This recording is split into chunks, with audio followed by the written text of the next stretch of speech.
The short drive up I-65 for the top team in the USL's Eastern Conference and the defending USL Cup champions. It's the first ever league match between Louisville City FC and the Indy 11. And in case you did not believe me, there is the geographic proof. Again, 16 out of a possible 18 points through 6 matches. The best ever start in the 4-year history of the visitors in Louisville City FC. Alongside Brad Hodder, Greg Rakestraw with you. Thank you so much for joining us for Indy 11 Soccer on My Indy TV. We'll get back to Louisville in a matter of moments. But Brad, let's focus now on the Indy 11. They had allowed 2 goals in the first 5 matches of the season. They allowed 3 on Wednesday in a 3-2 loss to FC Cincinnati. And frankly, it was a series of preventable mistakes. Yeah, a really uncharacteristic performance from the 11. You had guys that were unpressed from FC Cincinnati. You had runs that were untracked. A lot of turnovers in the back third. This is the kind of match that you want. After that, you've got 2 to 3 days before you can play again. But this is when you clean up just from film. You can look at it and you know what you've got to fix. And it's an Indy 11 team that, with the mistakes, they had a 2-1 lead late in the first half. Anytime you score 2 goals at home, you feel you got to take home the 3 points. You would, and that's what's disappointing. Not just that you scored 2 at home, but you did have the lead and you let it slip away. And again, you go from playing a very good team in FC Cincinnati to perhaps the best team in the USL, and again, the defending Cup champs in Louisville City FC. They are known as a team that is a very blue-collar team, a great tactical team, but they have had an individual of brilliance so far this year. Their leading goal scorer, a candidate for the USL's Player of the Month in Cameron Lancaster. Yeah, he's been fantastic, and he's heating up at the right time. Last year, 5 goals all season. Now he's already got 4 through their first 6 matches. He's got this unique ability to pull the trigger in traffic, congested, with very little space to execute. Lancaster's been a part of Louisville City FC since day one. Before that, spent 6 years as a youth and then a young pro training in England. In fact, he's appeared in a match for Tottenham Hotspur during his career. He has brought that talent from the UK to, well, a place that's not far from UK, that being Louisville, Kentucky. First of 3 matches between these 2 teams this season. The other 2 take place at Slugger Field in Louisville. So an only chance for home points for the Indy 11 against Lou City FC. And it comes your way next on My Indy TV.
Indy 11 Soccer is brought to us by Community Health.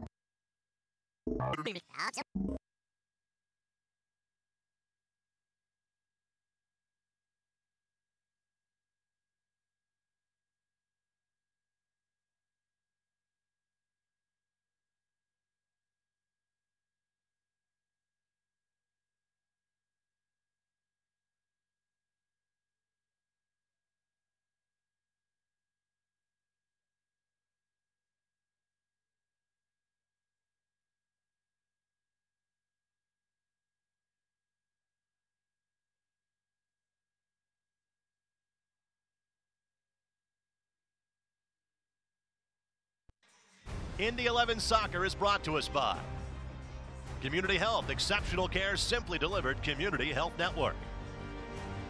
By Honda, proud to be the official automotive sponsor of Indy 11. By Turkish Airlines, widen your world. and by the Room Place. Get it all at the Room Place. Teams have made their way to the pitch, led by our match referee today in John Freeman. Let's quickly show you these starting lineups. They are presented by Honda Manufacturers of Indiana, official automotive sponsor of the Indy 11. And of note for the 11 is who is not in the starting lineup. Tyler Pasher will not play in today's match. It's the first match he has missed this season. He went 80 last Saturday in Charlotte, 90 on Wednesday. Zach Steinberger gets the nod, and Kevin Venegas at right back gets his second start of the season.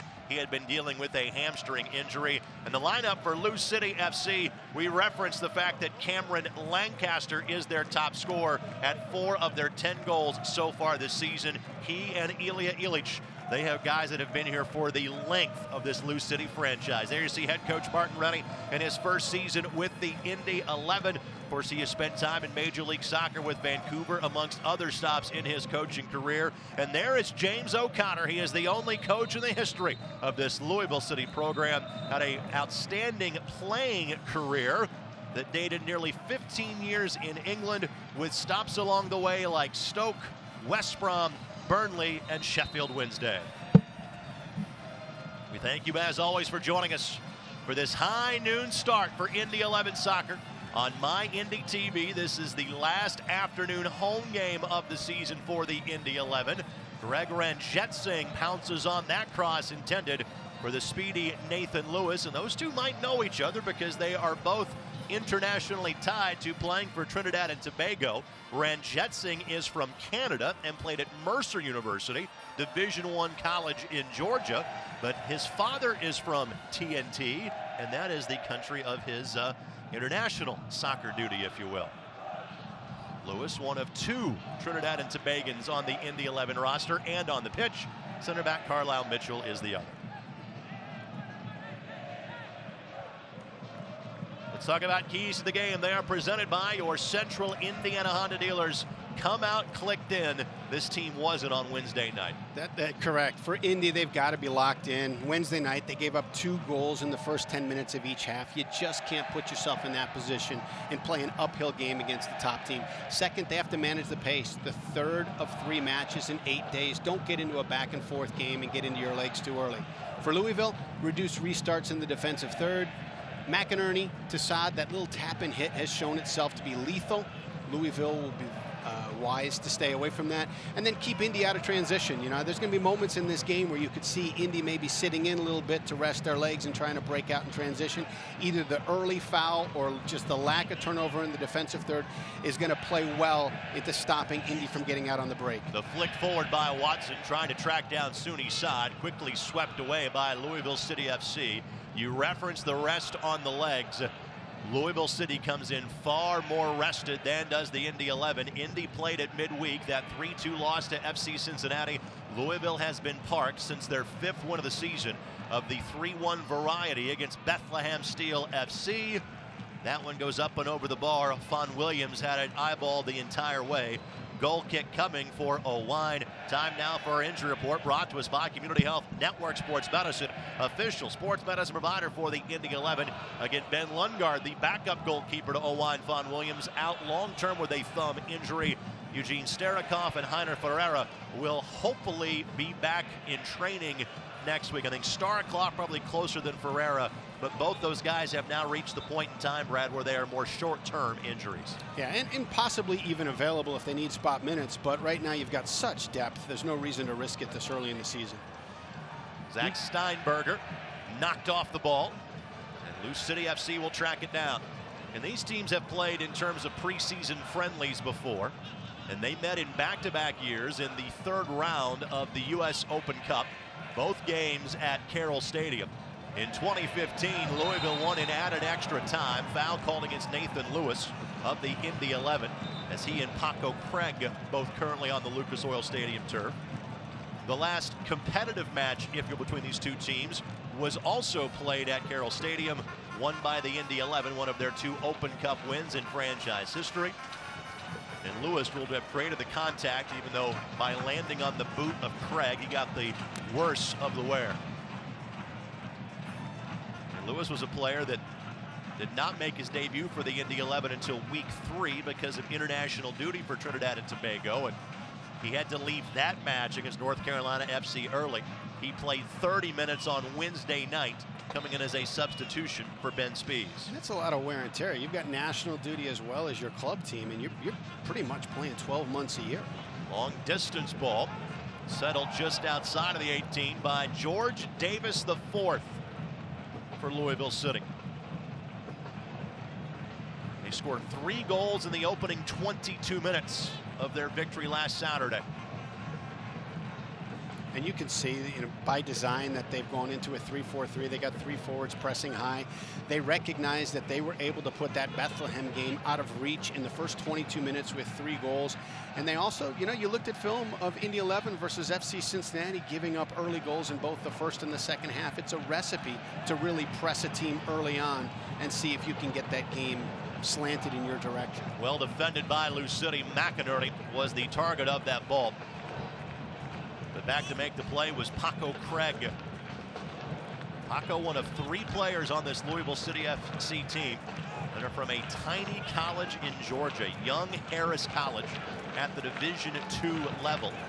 2 of the 3 are on the field as we speak, but it is kind of a where's Waldo, a where in the world is Carmen Sandiego level of recruiting for Louisville City FC. Some of the places they have pulled players, but what is remarkable is their togetherness. 16 players returned from last year's USL Cup champions. A lot of them are smaller college players. Yeah, it speaks well to not just their scouting, their philosophy, and the way that from the top, the ownership to the front office to the coaching staff to the players all buy into a similar philosophy that allows them to be able to keep the players that they have. But you referenced it, you got Mercer College, you got Robert Morris, you've got Young Harris, you've got Transylvania. All of these guys are, not on the radar, and they're able to find them. Bit of a giveaway here. Saad and McInerney linking up. They've got some supporting runs.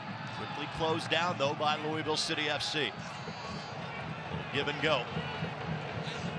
Now settled by Ioze. He had one of the 2 Indy 11 tallies on Wednesday night. McInerney had the other.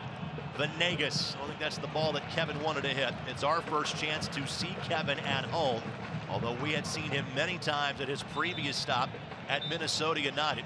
He was one of the first off-season signees for the Indy 11. California native, had spent the last 6 years with Minnesota United, including their inaugural MLS campaign a season ago. Watson just can't find much in the way of space. Able to win that ball back. Saad trying to look for a window to shoot it, and just too much traffic for Lou City FC. Pitch dimensions here inside Lucas Oil Stadium, 110 yards by 70 yards. Louisville City FC, because of playing on a baseball field, slugger field in downtown Louisville, they are used to playing these smaller dimensions, but the speed of this turf is something they will have to adjust to on the fly. And Coach O'Connor referenced that when he was talking pre-game about, what are the challenges of playing here. And he said that, the biggest thing is checking out the turf. Is every turf is a little bit different. And so, when you get out and you get your first touches on the ball, does it play well? Does it play fast? Head-to-head contact, and that is the reason why play is stopped. I don't think that's a foul on McInerney. That's just 2 guys going for the ball. And Kyle Smith is the player that is down on the turf. And again, when there's a head injury, you do not wait. You make the move immediately. And they're referencing a jersey, too, so there's likely a little bit of blood that's been drawn.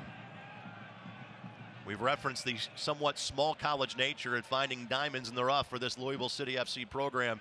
Kyle Smith was one of them. Played Division III soccer, as I pat the back of a Division III coach in Brad Hodder. He played at Transylvania University in downtown Lexington. Yeah, they've got a strong program. And you take a look at a couple years ago, I think probably when he was on the rosters, they either made it to the Elite 8 or the Final 4 in the national tournament. They do have a strong program, and they've got a pretty storied history. Brian Gerlach checking out McInerney, and you reference blood potentially, and making sure that's not coming from McInerney as well. So McInerney, no worse for wear.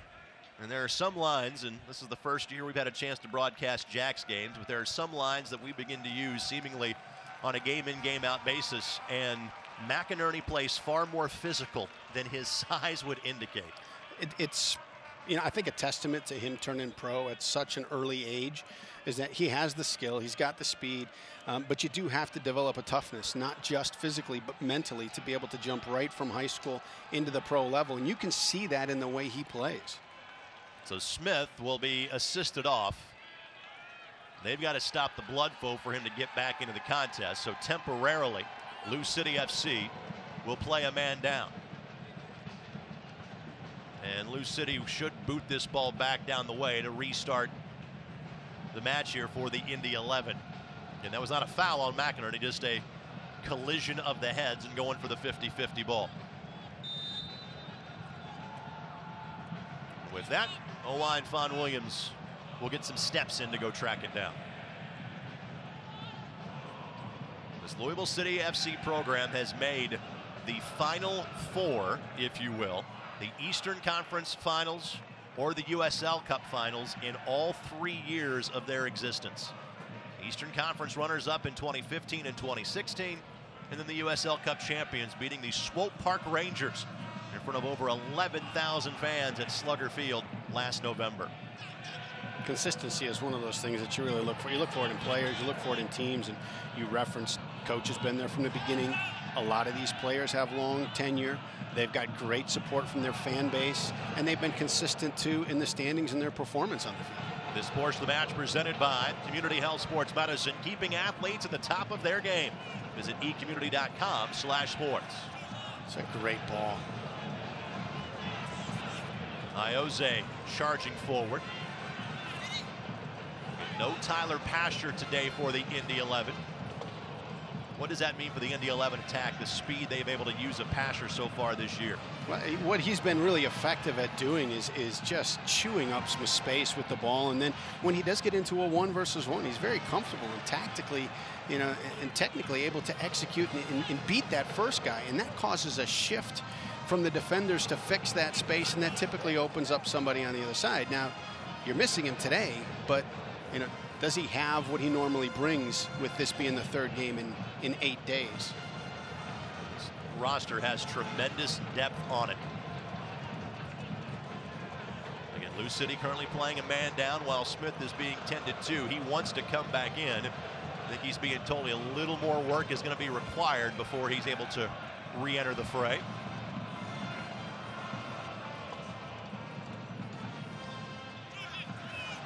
And he will have a fashionable new headband now for the rest of the match, will Kyle Smith. Fashionable as in the Revolutionary War days.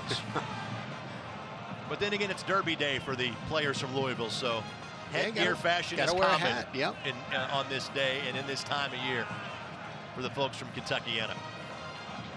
Hey, you notice a few that have traveled up from Louisville. You got some hats down here in the end zone.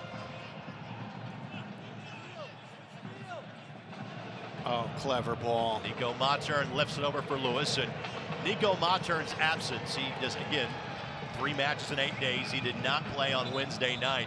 Some of those defensive miscues in midfield on Wednesday, I'm not sure those happen on Nico Mattern's watch. Very possibly, but you look at the complete game that he's got there. McInerney makes a run out to the touchline. What that does is that opens up a pocket of space for Lewis, and Mattern is able to deliver that ball right into that pocket. Smith has returned, both sides now at full strength. This is Mattern, the rookie from Germany and Indiana Wesleyan. Right idea, just a bit too strong on the run by Venegas, and a goal kick coming for Greg Ranjitsingh. You can see Nico, and Nico's story was talked about on Soccer Saturday this morning on 107.5 FM and 1070 The Fan by head coach Martin Rennie. Nico was a guy that was really brought in just as an extra body for training in February, and impressed so much after 3 days, he was offered a contract. He was going to be able to go back for his sophomore year at Indiana Wesleyan, and now is playing professionally in the States. Well, think of the 12 months that he's had. I mean, he was playing in lower divisions in Germany, made the decision, you know what, I'm going to get, oh, a clever ball. Wonderful leave. Jimenez trying to get an angle to shoot it, could not do it. Well defended by Mattern yet again. The next combination play, shot lifted up and over the bar, but frankly, that's the first threatening moment for either side on goal 14 minutes in. And perfectly defended by Mattern. You know, Jimenez is coming across the middle right as he has the chance to pull the trigger. Mattern closes it down. But a year ago, he's playing in the lower divisions and really trying to make a decision. Do I continue to try and push on this professional playing track? And he made this, you know what, I'm going to go. I've got an opportunity to go to the States. Got a scholarship, Indiana Wesleyan. I'm going to go pursue my degree. Had, you know, really had put the thoughts of being a professional player on the back shelf. And then this crazy opportunity comes up. And here 12 months later, he's an integral part of the Indy 11. Nico says he has friends and family that watch on ESPN Plus every match. So if you're watching from Germany on dinner time on this Saturday evening, we say hello to you and thanks for dialing us up today. So the captain's armband belonging to Matt Watson today. That's been rotated back and forth between he and Brad Ring. Ring got the start on Wednesday. With Venegas starting at right back and not Ring, it goes back on Matt Watson. Watson was named as the team captain at the end of the preseason. He's now played 14 years professionally here in North America. And it's the first time that he has been named a team captain. Ioze providing support. Great hesitation. Goes to the right foot looking for Lewis. Cleared out of the 18 by Louisville City FC. But having that left back being integral in the attack for the Indy 11, that tradition now continuing over from the last couple of years. Yeah, then the nice part is he can deliver a great serve, but he's also a guy that you can trust to hold the ball in tight spaces. I mean, you saw Wednesday night, he can have 3 guys around him. He's still able to maintain possession and then find the right outlet pass. Ball at the feet now of Carl Lamette. Both he and Mitchell went the distance on Wednesday.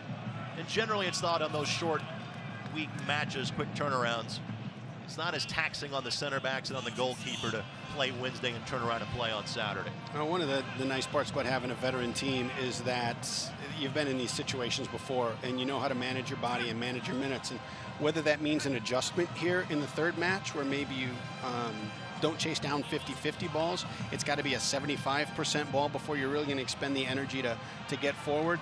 Or, you know, maybe it's you've managed it through the first 2 games. You've kind of dialed in a few things and not expended the same energy you would if you only had 2 matches in a week. What are you seeing differently from Indy, Brad, in this match so far, maybe that you were not seeing in the game against Cincinnati on Wednesday night? Cleaner, a lot cleaner play. You know, the balls to feet, the settling, the touches, the moving of the ball. There's just more of a thought and purpose, whereas that first 10 minutes of the match on Wednesday night, a lot of turnovers, a lot of unpressed players from FC Cincinnati. So it's more of a, you know, Coach Rooney talked about it after the game, is that and it was really the first time that he had seen this team kind of take a little step back. It was just uncharacteristic. And you're allowed those through the course of a long season. And when you look at what they've brought here tonight, it's kind of back on par with what you expect. Foul on the original pass and not the then tackled by Venegas on Lancaster. I think that's the correct call. Advantage was being played on the turf. Magnus Rasmussen. And you'll see the work here. That was absolutely a late challenge by Carlisle Mitchell. So the first set piece of this game goes to Louisville City here in minute number 18. And much like Magnus, who hails from Denmark, you have played professionally in Denmark, so you kind of are Danish consulate on the broadcast. Wow. Try to, it comes with no That's money. a lot of responsibility. Just an honorary title, so it won't affect your paycheck. Pronounce his name in the Danish way for me, if you would. When I was going through pregame notes this week, I mentioned to my wife, hey, and she's from Denmark, is that they've got a Danish player. Jimenez will finish the story in a matter of moments, and this one falls harmlessly at the feet of Owain van Williams. So finish away. The Danes are a very, very proud people.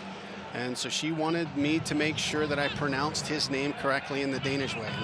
I don't know that I have it, but we practiced for hours. On the cross, and this one will be overcooked, so say it. Magnus Rasmussen. We're going to go with Magnus from this point forward, but thank you for your efforts. Not a problem. Nonetheless. Soccer Saturday, 107.5 FM and 1070 The Fan every Saturday morning at 9 a.m. Grant Wall was our guest today, talking about his brand new book that you can buy now, masters of modern soccer. We talked with Mark Rennie and our buddy Scott Stewart, now of Louisville City FC. The podcast available at 1070thefan.com. Magnus played with Louisville City in 2015 and 2016, went back to Denmark to play in 2017, and now back with Louisville for a third season this year. There weren't exactly a need to have much in the way of team get-togethers to introduce new players as Louisville City squad. Lewis has a look. Lewis! That first touch just got a little bit far. Ruled to be a corner. The defender says it shouldn't be. The official not going to change his mind. Lewis couldn't get the near post. He will get a corner kick out of the effort. Great buildup. Great buildup. That's Paco Craig that closed him out. So first corner of the match belongs to Indy in minute number 20. And one of the things you get with Soony Saad on restarts is you get a very consistent ball in. Never mind. Ball knocked away, but he'll have a second opportunity. Okay, here we go. The broadcast jinx is in mid-season form for my colleague today. Saad with one more opportunity here. You'd love to see Mitchell or we met on the other end of it. Went low for the top of the 6. Couldn't get through to Mitchell. Now the counter is on. Lewis quickly back to negate that for the Indy 11. Jose his first Indy 11 goal on the penalty earned by Saad. Each team with a goal from the spot in Wednesday's 3-2 FC Cincinnati victory. This is rivalry week for the Indy 11. They are done playing Louisville and Cincy in this building until potentially the postseason as of today. By the way, this segment of the match is presented by the Room Place. Get it all at the Room Place.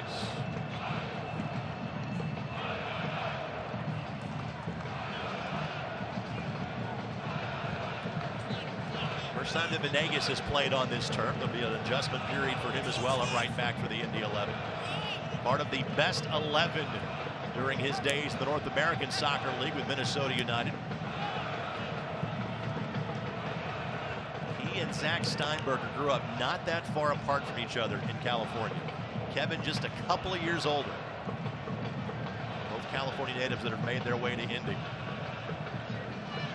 Kevin, a relatively new resident of the state. Zach played 4 years of college soccer at Butler University. McInerney midfield. Slides it through perfectly to Saad. Saad couldn't keep it on his boots, though, getting inside of the 18. Great hustle back by McInerney. It's a world-class ball that he threaded through into Soony. Tries it on the diagonal ball to Lewis. Whether it's in McInerney or Iose, that's been the play for the Indy 11 today. Supporting run by Venegas. Venegas on the cross, and it's one he'd like to have back. One difference that you see from the 11 today versus Wednesday night is their ability to move the ball, keep possession, and really kind of maintain a little bit of control of the match. Whereas with Wednesday, it just seemed to be very, very random.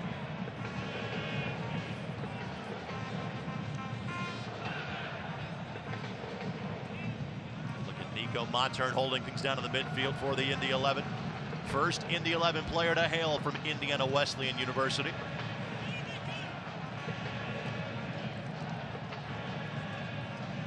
IUPUI, IU DePaul amongst Indiana schools that have had Indy 11 players in years gone by. A perfectly timed tackle by Paco Craig. And again, timing is something that is hereditary in the Craig family. His father, the bassist for Culture Club back in the 80s. And I will note that's my first ever Culture Club reference on an Indy 11 broadcast. I was going through my notes. I would agree with that. I did not see a Culture Club reference at all in the last 4 years.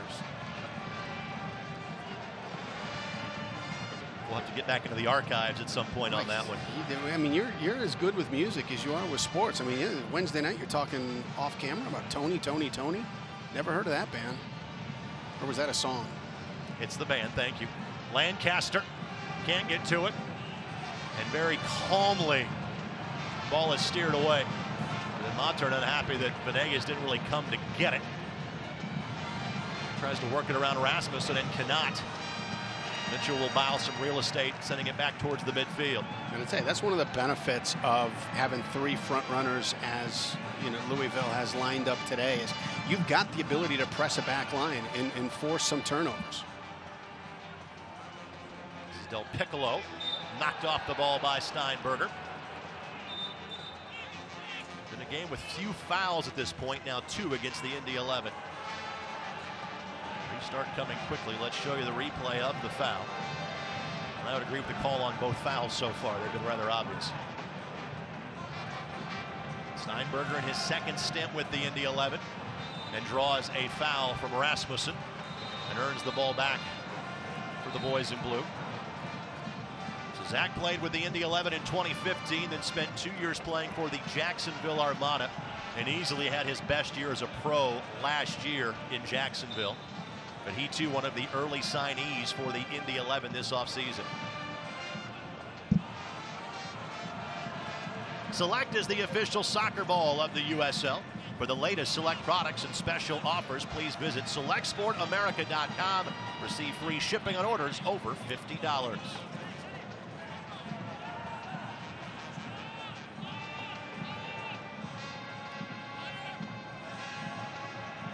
5 wins and 1 draw so far for Lou City. Their only draw coming 2 weeks ago against Atlanta United 2. They've gotten the full 3 points from every other match they've played. As my partner noted a few moments ago, it is very early in the season. This is match 7 for each of these 2 teams. There are 27 more regular season matches to go. And these 2 teams' regular season will end against one another October the 13th at Slugger Field in downtown Louisville. The interesting part about early runs like Louisville City is on right now is, you're early in the season, and so the teams are still trying to find their personalities and the flavors, and the players are as well. Everybody's working with lineups, and so the data, the amount of film you have on each team is not extensive right now. So a lot of the tactics are something put up in your game plan, but then the players have to react to it in real time. So it speaks to a high individual player IQ when you're able to navigate without the data you'll have later in the season to be able to be. McInerney, who has now had to don the headband via tape as well for a cut, and ruled that he impeded the progress of the Lou City player who had gotten there first. And Mitchell, a native of Trinidad and Tobago, but with a move that Indiana high school basketball coaches would appreciate, as he boxed out Lancaster for a good 10 yards to make sure that ball goes across the end line for a goal kick. Actually will turn into a foul. That's a free throw rebounding drill right there. It's incredible. You just bring it all together for the viewer. Well, it's a Saturday afternoon. Why not do a Wild World of Sports style broadcast on the program?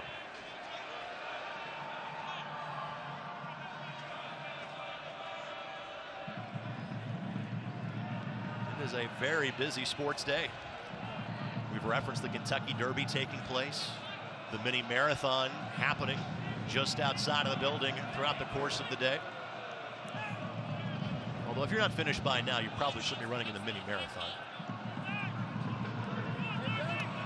Watson, good turn.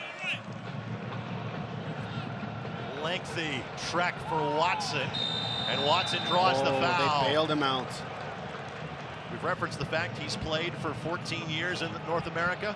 A veteran move by Watson, perhaps going down, knowing the ball wasn't coming back to your feet. Yeah, and George Davis has to do better than that. He's got to realize that the touch got away from him, and there was no reason to give him a second bite. And frankly, I don't think Davis got him on the swipe. I think he kind of stumbled and clipped Watson inadvertently.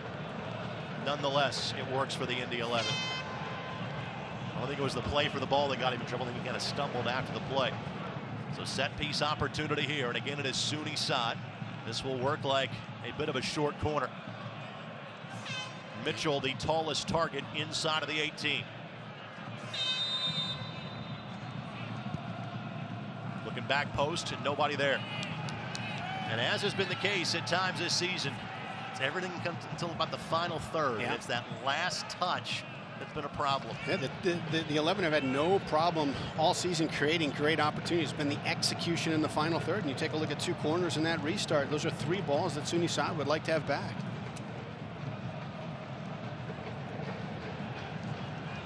Cloud cover now prevailing overhead, but it has made this, you always want to have the sun out. However, temperature-wise, it is absolutely perfect with the roof and north window open here at Lucas Oil Stadium. 4th home match. Twice it's been indoor soccer. 2nd time it's been outdoor soccer, with 13 remaining home matches yet to be played here at the home of the Indianapolis Colts. Off the head of Ioze for a Louisville City throw-in. Fans, you can show your Indy 11 pride and get your exclusive Indiana Members Credit Union Indy 11 debit card at any Indiana Members Credit Union branch or online at imcu.com today. Erasmus on the cross, the settle, a stumble, a ricochet off of Mitchell, a jersey tug that goes uncalled, and the ball rocketed back to midfield by the Indy 11. And Fawn Williams will pounce on this one to slow things down just a bit. Menegas is saying, hey, I kind of lost my jersey there for a second. But no harm on the potential no foul call.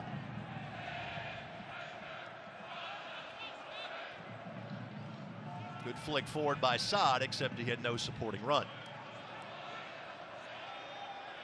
Indy has played 1 draw this season. That was last Saturday of the 0-0 variety against the Charlotte Independents. Frankly, a draw against the best team in your conference is usually a pretty good result, with the exception of it's the only time you got them at home this season. You got to go to their place on August 5th and October the 13th. You'd like to be greedy and get 3. Oh, well done, man. And that'll be the foul because of the run could not be continued.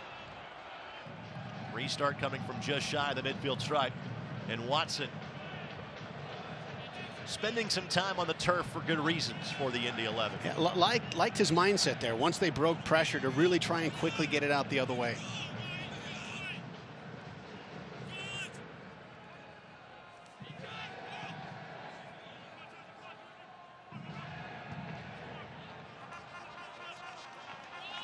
Mitchell will be able to chase this virtually uncontested.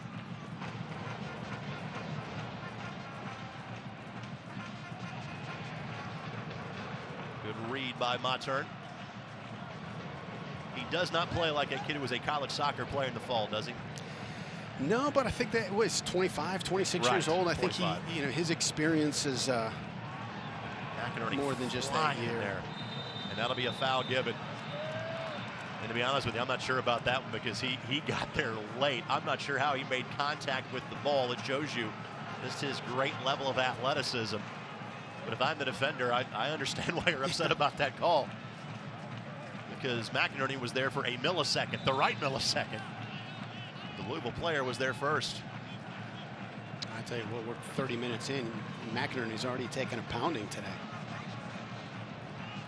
McInerney spent the first 8 years of his pro career in Major League Soccer. Began playing in MLS at the age of 17 for the Philadelphia Union. Spent last year with the LA Galaxy. Ball sent in, asked for a handball. Referee says nope, touch the chest. And now Lancaster sent chasing. Ouimet in his hip pocket. Well played. And the second time that Ouimet was able to dispossess Lancaster in the opening 30-plus minutes. Now Lewis could maintain possession. These teams have been very evenly matched. Handball is the whistle here against Lou City.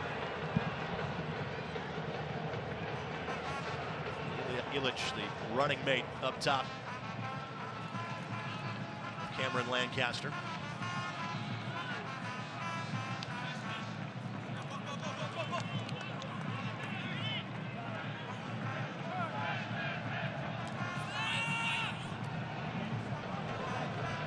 Nothing has been easy in the midfield for either team. Every pass, every touch has been contested. The ball could not stay in play. Throw in coming for the Indy 11.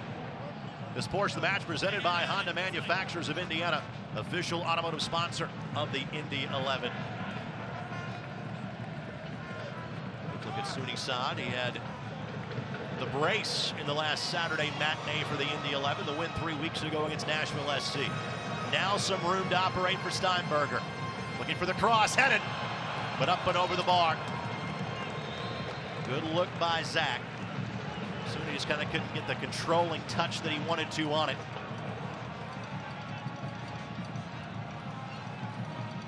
A couple of quick looks up by Zach just to scan the field, because he's not shy about calling his own number from that distance. No, he picked up a lot of confidence last year with some of the goals that he scored and the role that he had down in Jacksonville. He had a candidate for goal of the year in the North American Soccer League last year from a May match against the New York Cosmos on a volley from outside the 18. Great win by Ouimet. Jose taken away by Davis. The slide forward. As good of a player in tight spaces as Jose is, the way that Louisville is pressing with 3 up top and the 4 midfielders tucking in right behind them, you got to move the ball quicker through your back line. Rasmussen and Venegas waging battle. Nothing called either direction. Throw in coming for Indy. Coming up at halftime, we'll have the latest edition of the Blake Down. It is from Tampa Bay Rowdies striker Jack Blake, breaking down plays from all across the USL. Comes your way at halftime, and you can see it at any time by checking out the USL's YouTube channel. Good read by Steinberger, Blake's teammate in Jacksonville a season ago.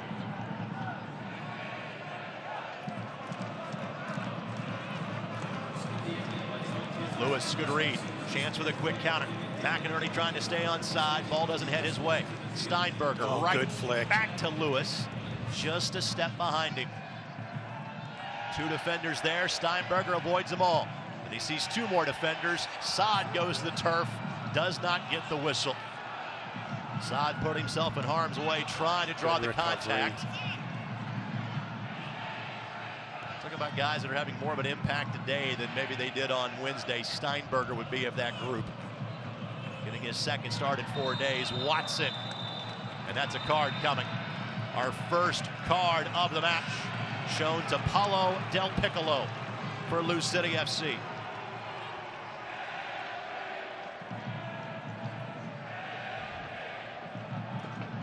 And as we mentioned, this has largely been a game that's been relatively foul-free.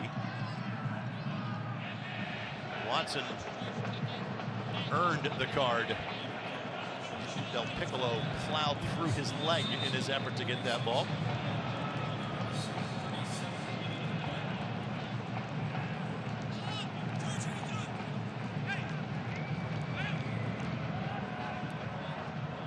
Right idea, just too strong on the touch by Steinberger.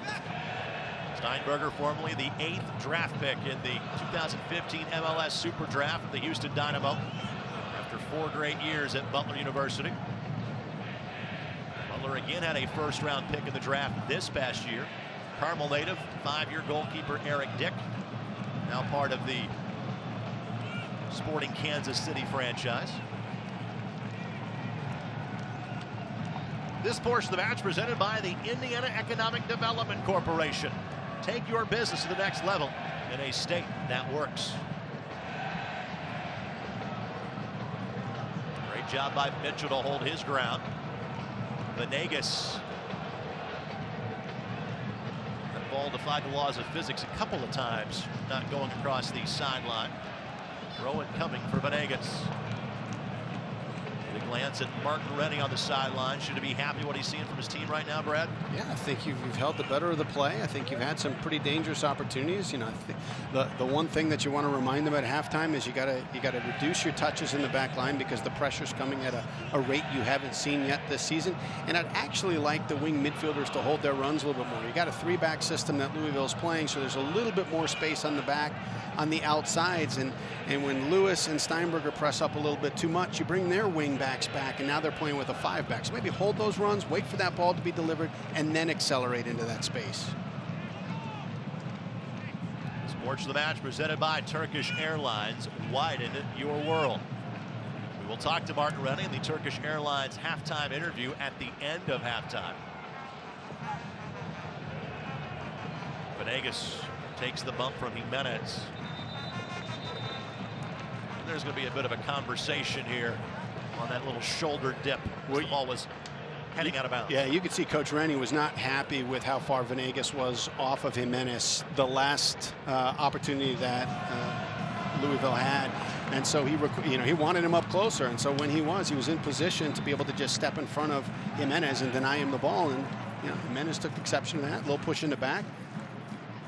John Freeman, our match referee today, did a very solid job so far. Adrian McDonald, Jeffrey Swartz are our assistant referees, and Eric Burton is today's fourth official. Lancaster tracking it down. Easy call. He rolled for the foul. Lancaster a brace last week. Thinks that Venegas took a bit of a dive on the play.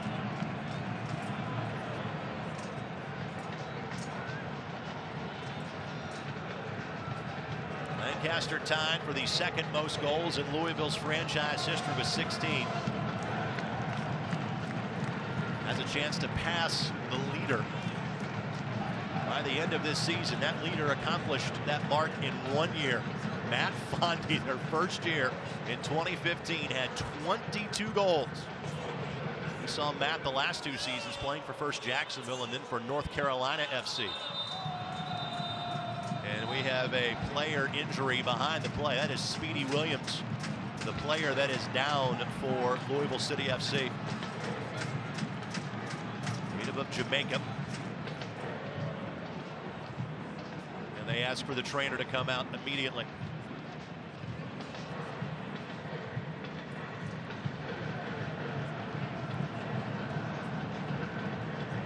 It's friendly fire.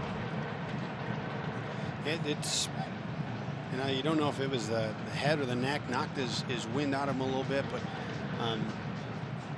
sometimes when you do get a head injury like that, the way that your body just kind of collapses, and it was good that you didn't see that, because it didn't look like he lost consciousness at all during that.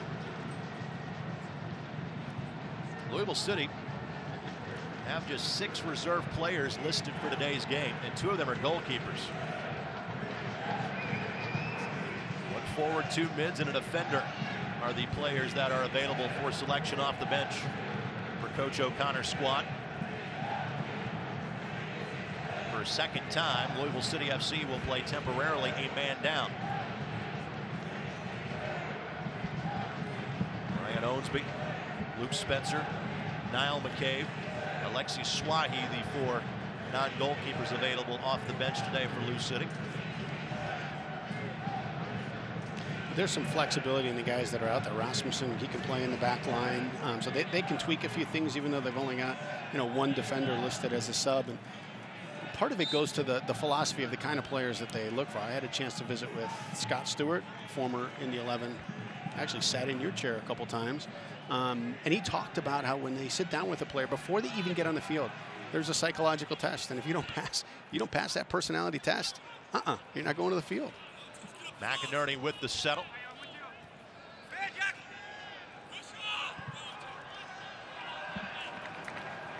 Williams back on the field. New City at full strength. Venegas doesn't draw the whistle. Counter opportunity here. Rasmussen. Lancaster had to hold up his run to stay onside and threw off the timing of the play. Wasted ball. Venegas a little slow to get up behind the play. The USL's official Twitter feed keeps you up to date with news, live game updates, and highlights from around the league 24/7. Follow @USL on Twitter. Visit USLsoccer.com for more details.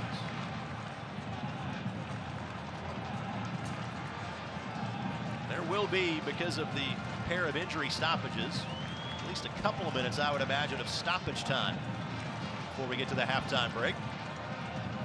These closing moments of the half presented by your Central Indiana Honda dealers, official automotive sponsor of the Indy 11. Ren Jetsing over to grab that one, and frankly, he and Owain Von Williams have largely been spectators in today's match. It's been an 18-18 game.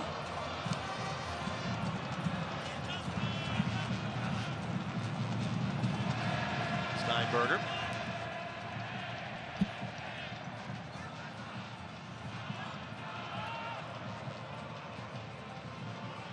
full complement of players, by the way, available for selection off the bench for the Indy 11. Reference the fact that Tyler Pasher's not in the starting lineup. He's not in the 18 either. Ring, Russin, Guerra, Moses, Spies, and Braun, the 6 field players available for selection if needed off the bench.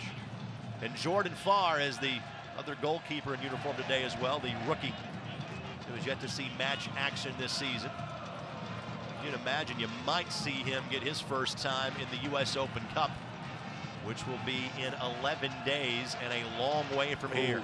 Giveaway by Mitchell. Let's see if Lou City can pounce. Jimenez first to the ball. Rasmussen springs it for Jimenez. Good work by Mitchell. His rule that he touched it last, so a corner coming for Louisville. Good recovery. I think, you know, in those situations where there was a mishit ball or a bad decision, you know, with the amount of pressure that you're going to be under with this front 3 from Louisville, if you don't have a clear option, that ball just needs to be driven up the field. Jimenez to take the corner. One-man traffic in front of Fawn Williams. 4 inside of the 18 for Lou City. Bending ball. Who touched it last? Lou City did. Goal kick coming for the native of Wales at Owain Fawn Williams.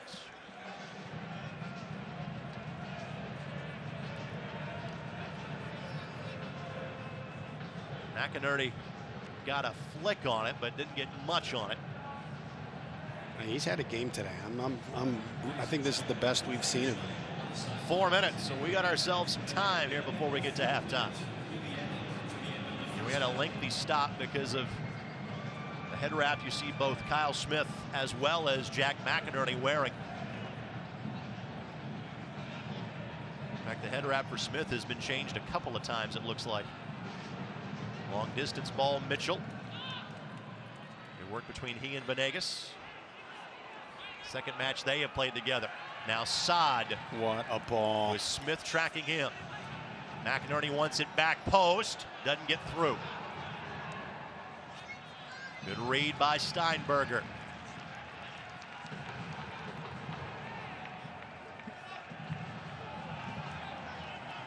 Well, this match has been about as level as you could imagine. Two very different styles, but boy, it's anybody's game. And Venegas, big play. There you go. Draws a set piece opportunity. Saad has shown brilliance from the top of the 18. From this corner, let's see what direction it'll go. And Jimenez draws the foul. You like the angle that it is here for a left-footed player like Ayoze to be able to serve a ball in, and then that allows you to put Suni Saad into a scoring position.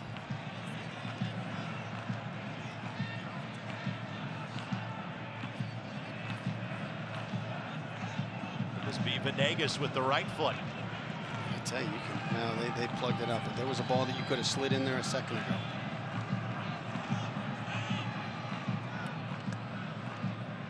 Matt Watson coming in the back post as well. That's a nice option. Ayoze. McInerney.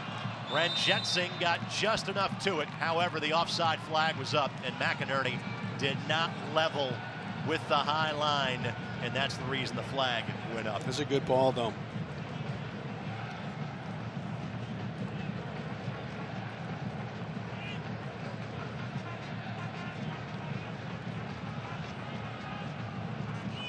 The stat holds true from when we last were together on Wednesday night. The Indy 11 still looking for their first second-half goal of the season. It's worth noting if this is 0-0 going into halftime. They had not allowed a second-half goal until Wednesday night's game. The game winner coming from Corbin Bone of FC Cincinnati.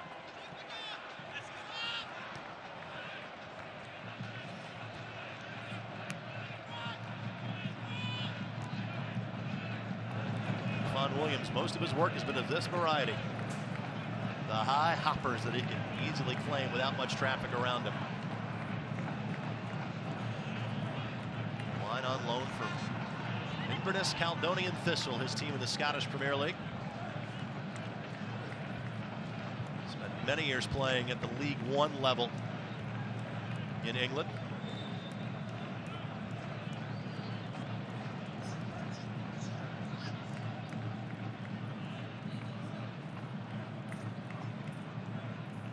Good read by Watson, but couldn't get a controlling touch. Here in the closing moments of the half. Jimenez. Now Lewis.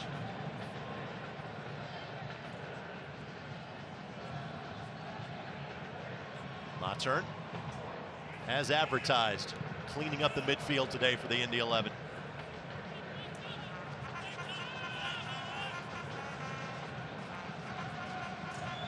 Sunnisad get there? Nope, not in time. And that is the end of, again, about as level of a half of football as you are going to see. Opportunities few and far between for the two teams, because both teams were so good at shutting things down just outside of the 18. And some missed opportunities. I thought that, Lancaster continued to want that ball over the top in the center and to try and get in a foot race with Ouimet and Mitchell for it. And Louisville kept delivering that ball. So it's going to be interesting to see if they're going to be able to just find that one that gets through. The top team in the Eastern Conference, the USL, Lou City FC at 0, and the Indy 11 trying to maintain their place and climb the rungs of the ladder a little bit in the East. They have yet to score either. Halftime show comes your way next on My Indy TV.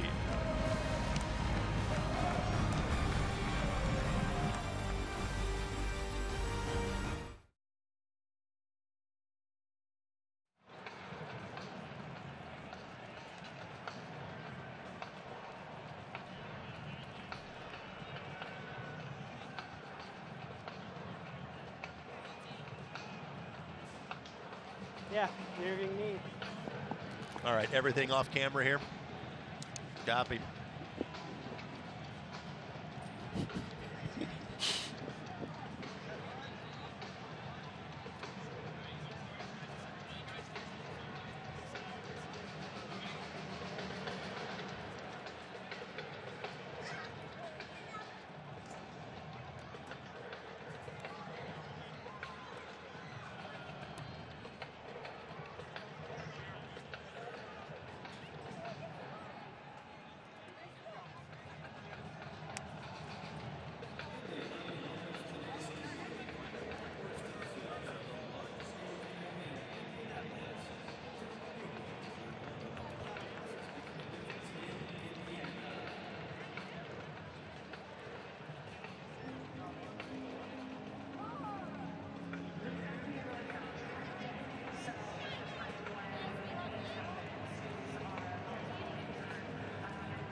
Back inside Lucas Oil Stadium, Greg Rakestraw, Brad Hodder with you on My Indy TV. Do not mistake a lack of activity in terms of the goals being scored as a lack of activity on the pitch. It's been well played. It's been very balanced. It's 0-0 at halftime. Before today's game, we had a chance to catch up, a bit overdue, I will add, with the owner of the Indy 11 and Ursal Ozdemir. Year number 5 has been, well, busy before the season ever started for the Indy 11. A change of venue, a change of league, and I asked Ursal about those very two things in our conversation. Yes, well, obviously it's been a very hectic few months. As we realized at the end of the season that the status of the NASL wasn't sustainable, and we want to make sure that professional soccer continues in Indiana. And we thought that, growing league, USL, has done a great job over the past few years, grown to 33 teams now.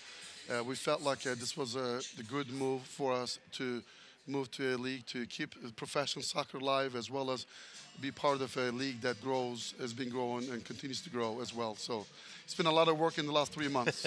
And then you add on to it, instead of just changing leagues, let's change leagues and let's change venues, as we're talking to you here from high above the 50-yard line of the football configuration at Lucas Oil Stadium. Just your thoughts on making the move here to this great facility. Well, we've always said, we started 5 years ago, our goal was to bring World's Game to Indiana. And from day one, we said we need a place for soccer permanently to call it home. Carroll Stadium has been great for the last 5 years. And we renovated that, but the renovation even we did a few years ago was getting old, and we had to do more work, and some of the stuff that was not sustainable from fan experience purposes, not able to control the weather and concessions and amenities for the players. And so we decided that really that's not sustainable. Our goal was to stay there 3 years when we started it, and we were hoping to have a stadium by then. We were there already played 4 years, and we thought that we needed somewhere that we can be more reliable on the fan experience. And the city of Indianapolis, the mayor's leadership, we wanted to figure out what we're going to do, and they suggested that this is a great venue for alternative in the short term. And we liked the idea, and in a very short 30 days, we come to terms to move the team to Lucas Oil Stadium. You will hear more of this conversation coming up during our post-game show. Hopefully we'll hear from an Indy 11 goal scorer or two in the post-game show as well. But a guy that knows how to find the back of the net, and he's done so against the Indy 11 in the past, is Jack Blake. These days he is playing for the Tampa Bay Rowdies, and every week on the USL's YouTube channel, he has the Blake Down. We're proud to bring this week's edition to you here on our halftime show. Hi everyone, welcome to another episode of the Blake Down. Really excited to analyze the plays of the week this week. We even have an ESPN Sports Center #1 in the top 10. I hope you enjoy. Great little move there from Cooper, sends it across, it's Jamal Johnson. The first play from Jamal Johnson here is his goal. If you watch when he picks the ball up, he has almost like a 8 to 10 meter radius around him, and that's created by his movement and his space. He's recognized that when he's going into the box that he doesn't need to make the first post run, he doesn't need to make the far post run. It's an extremely difficult finish, and it's coming across his body, and he makes extremely good contact on the ball. He uses the pace of the cross and slots it right into the corner. To have a completely open view of what's happening. Oh my goodness, what a goal. I don't think there's any doubt as to why this was the #1 on the ESPN Sports Center. It's a very special thing for a player to see a goalkeeper off a line, especially from a goal kick, because he's not expecting the ball to bounce to him, especially the way it bounced to him. So when the ball did bounce to him, I think that he just thinks, why not? And he's just showing everyone there is the technique that he has, but he also showed me what I feel as though is the mentality of a player, which is something that we've not seen yet this season. I think it's fantastic. Isn't anything. Francois takes it away, plays it back. Brett holds. Scores! Yes, what a great pullback. Francois' defensive play here is what creates the goal. His teammate loses the ball, he takes a bad touch, but he doesn't give up on it, and he persists, and his reaction to the turnover is fantastic. And then Brett can either do one or two things. He can take a touch or he can finish it first time. The defender thinks he's going to take a first-time shot, and that's what then allows him to have the composure to relax, take the touch, and it's a great finish. Manila makes a meal out of that one. Now Ledesma on the breakaway, and it's 3-0 as he chips Maxime Crepeau. This goal for Cincinnati in the 76th minute is a lot about anticipation for Ledesma. The defender makes a great decision here to play the ball in behind, and when the Ottawa defender makes the mistake, and again he anticipates the mistake, maybe if it was 0-0 at the time and it was going on to win the game or try and win the game, he might have taken a touch close to the keeper. But with the way they were playing, I completely understand why he's taken the first-time finish. Thank you for watching the Blake Down on Week 7. As you can see, some fantastic goals, some fantastic plays, and I've really enjoyed analysing them. I look forward to seeing you next week.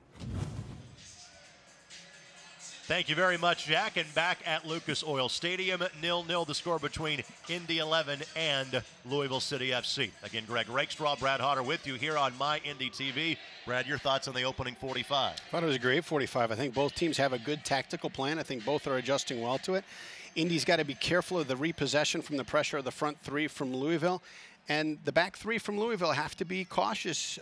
Jack McInerney is being able to switch that ball through the midfield really well. Let's show you the table in the Eastern Conference in the USL. And as we talked about in the pregame show, I mentioned a couple of times during the run of play, Louisville City FC atop with 16 points out of 18. FC Cincinnati has played one additional match. But the remarkably tough start of this season in terms of quality of opponent for the Indy 11 continues, because the next couple of teams they play, once they get through this game, They're at Pittsburgh next Friday, and then a couple of weeks later, they go at the number 3 team at the New York Red Bulls. May is a rugged month for the Indy 11. Great opportunity for them. That's the way you'd like it. You not only want to pull points for yourself, but you want to pull them away from the teams that you're competing against. Our out-of-town scoreboard is presented by our friends at Crown Plaza downtown and at the airport. Penn FC already with a 3-0 victory, that coming last night against Tampa Bay Rowdies. And you see some of the highlighted matchups that do take place either later today or tomorrow. Again, those are the key matchups in the United Soccer League in the Eastern Conference, and those are presented by our friends at Crown Plaza, Indianapolis downtown. More coverage of Indy 11 soccer comes your way next here on My Indy TV.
Indy 11 Soccer is brought to us by Community Health. Dream big, work hard, finish strong. Community Sports Medicine, official sports medicine provider of the Indy 11. By Honda, proud to be the official automotive sponsor of Indy 11. By Turkish Airlines, widen your world. And by The Room Place, get it all at The Room Place. Great day for fans of either side here at Lucas Oil Stadium, hoping for their team's first goal of the match, 0-0. But even with no goals, there are plenty of highlights to be shown, whether it's great defensive play or perhaps some missed opportunities for either side. Yeah, I love the way that McInerney is finding the space and moving the ball. I think with the back three, you've got those pockets of space on the wings, and he's finding them every time he gets the ball. When there have been opportunities in the midfield for the Indy 11, which haven't been that often, it has led to good looks in and around the 18. And you look at the work rate from McInerney, too. I mean, he's not only been switching the ball, but he's tracking back defensively whenever there's a turnover. The crosses in the corners have been not as precise as the Indy 11 would have liked to have had them today. However, the defensive effort has been top-notch. It has. I mean, they've really tightened things up. You looked at Wednesday night. It was a disappointing effort, and you haven't seen any hints of that still on Saturday. It all leads to zeros on the board so far for the Indy 11, and frankly the same for FC Cincinnati. You referenced the work rate from the keepers. There's not been a shot on goal. Everything is just cleaning up balls that come through or back passes. Possession 55-45 in favor of the Indy 11 to this point. Duels won have been in the opposite number in favor of Louisville City FC. What was the stat that you saw there, Brad? The crosses, eight crosses from Indy 11. That shows to the amount of space that's open out on the wings. Time now for our coach's interview. Let's get to the sidelines and Martin Rennie. Martin, your thoughts on your team's performance in the first 45 minutes? Yeah, I'm very happy with that. It was excellent intensity. I think both teams are quality teams, both playing at a high level, good intensity to what they're doing, and now we need more of that in the second half. Anything you need to clean up or do a little bit better? Well, obviously there's little chances, little touches in the final third, but we're playing against a good team and we're right there making sure that we're on top of everything. We must keep doing that and make sure we adjust defensively when we lose the ball. But overall, we've had a good half and now we need another one. Thanks, Coach. Talk to you after the game. Yep. Martin Rennie, our Turkish Airlines coach's interview. Turkish Airlines is the official international airline of Indy 11 soccer. Turkish Airlines, widen your world.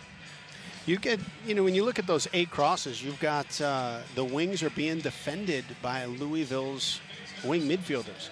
Their back 3 are sitting in the box waiting to be on the other end of that serve. So where the 11 is going to be effective is not just in continuing to attack the flanks, but then to be able to outwork one of those 3 backs in the center of the field and be first to the ball. There will be a substitution to start this half, and it will be of the attacking variety for Louisville City FC. Brian Ownby will come, and they're going to see Brian on screen. He is replacing Magnus Rasmussen. So no more attempts for you to pronounce the name the Danish way, unfortunately for Mr. Rasmussen, but Brian Ownby coming in. Again, this is attacker for Lou City. And part of that comes from the fact that when you expect your when you're playing with the front 3 and you're looking for repossessions and you're looking to press your opponent's back line, that takes a lot of energy. So you need some fresh legs up there sooner rather than later. Obviously, with as hot as Lancaster is, he's not the one that you want to pull. This is Ownby's second season with Louisville City. Played with the Richmond Kickers prior to that. So underway we are in half number 2. The 11 have not scored in the second half of match this year. They have allowed just 1 goal in the second half of a match this season. Louisville City has had some dramatic late game winners. That was not the case a week ago. All of the business against Bethlehem Steel was into the first half of that match as well. And a 3-1 Lou City victory 7 days ago.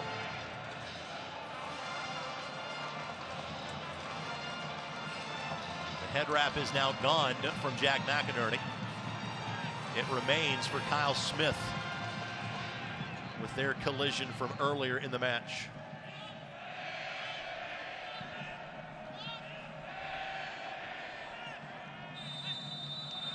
And behind the play, Davis on the turf.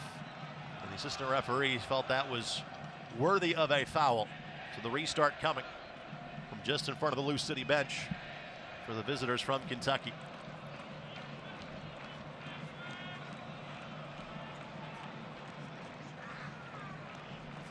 Piccolo and Jimenez having a bit of a debate as to where this restart should go. There frankly have been few of these opportunities for either side in today's game.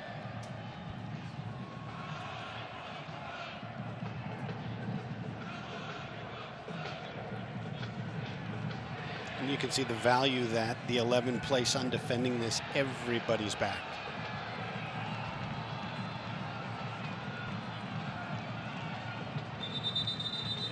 Let's do this one more time. Let's see if Louisville changes things up. They were going to have Jimenez hit that ball.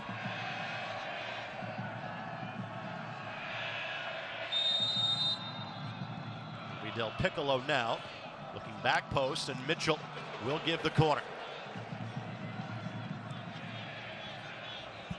10 goals have been scored by Lou City in their 6 matches played so far. They have put a 0 up defensively in half of their matches. 3 clean sheets so far for Greg Ranjetsik.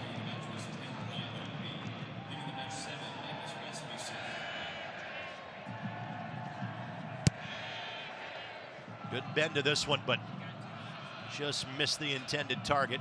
And Saad trying to shield this one out of play, and does so successfully. Second home game in 4 days for the Indy 11. Giveaway by Sunny Saad. Davis applying pressure and earns another corner. Yeah, and that goes philosophically. That just goes to the pressure that Louisville is putting on. It's not a game that you can play a little dink and dunk in the back line. You've got to get that ball up the field because you just don't have the space and you don't have the time. This is a corner kick that didn't need to happen. So in the opening 3+ minutes, 2 corners and a set piece. Pressure being applied here by Lou City.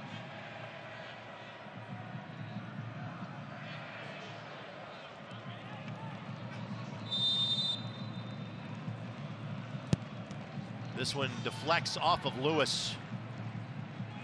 Saad didn't get the clearance he wanted to, and Williams doesn't take the chance from Illich. I believe that was wide, but if you can snag it, no reason to... ambitious ball right there. Trust the post to help you. No, and I think that also, you know, with as much energy as Louisville City is spending in pressing that ball, if you can grab that ball and put it into play as opposed to a goal kick, you've got more of a chance to catch them unbalanced.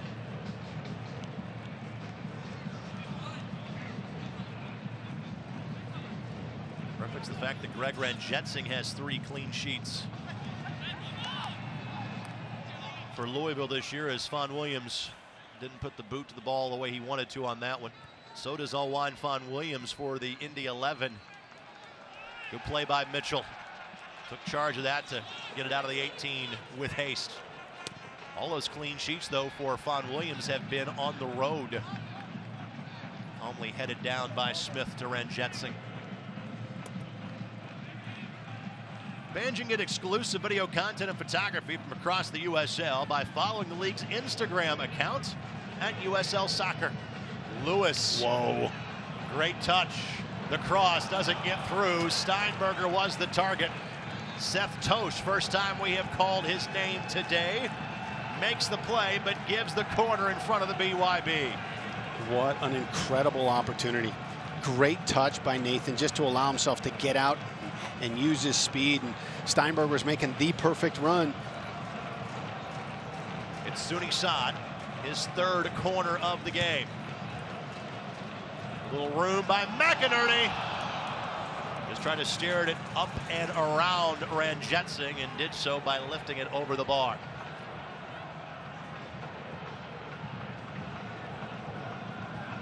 Great opportunity, I tell you. Ranjetsing knew his goal. That could have almost been another corner kick if he would have kept his hand up, but he knew where his goal was.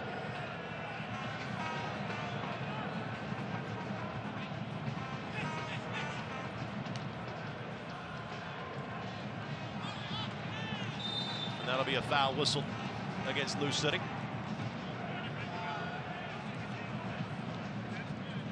That goes against Lancaster. And much as we have been impressed by the physicality of McInerney, Lancaster has not left anything in that department either for Louisville City. I like the way he plays. He had 8 goals a season ago, did Lancaster. Already 4 through 6 matches this year, including 2 last week. This portion of the match is presented by Community Health Sports Medicine. Keeping athletes at the top of their game, visit ecommunity.com/sports.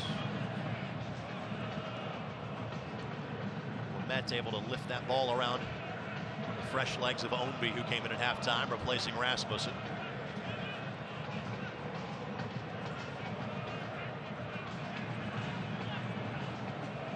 Such an effective ball. Ioze, good close down, however. Ownby with the ricochet. You got to love the way that Louisville just presses there's no touch that the 11 have that is open. They contest everything. Suni Saad again. The watchful eyes of Juan Guerra down there in the corner.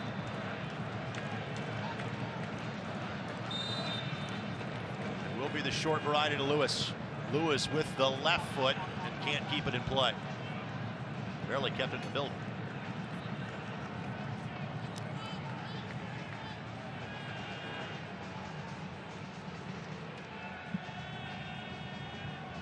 First Indy 11 call up for international duty in a few years, when Lewis missed the first 2 matches to play for Trinidad and Tobago.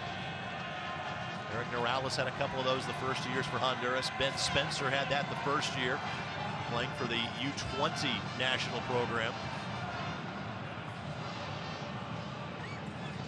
Good sign when you're getting that level of talent to play for your club. Nice looking flick forward, but ball from Saad was ruled to have been out of play. Maybe even before it got to Saad, it was ruled to be out of play.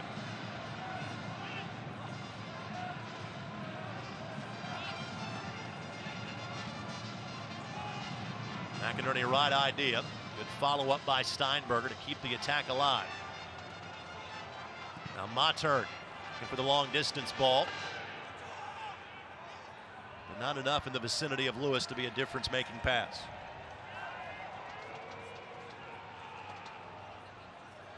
The 11 does have something close to a full week before their next match.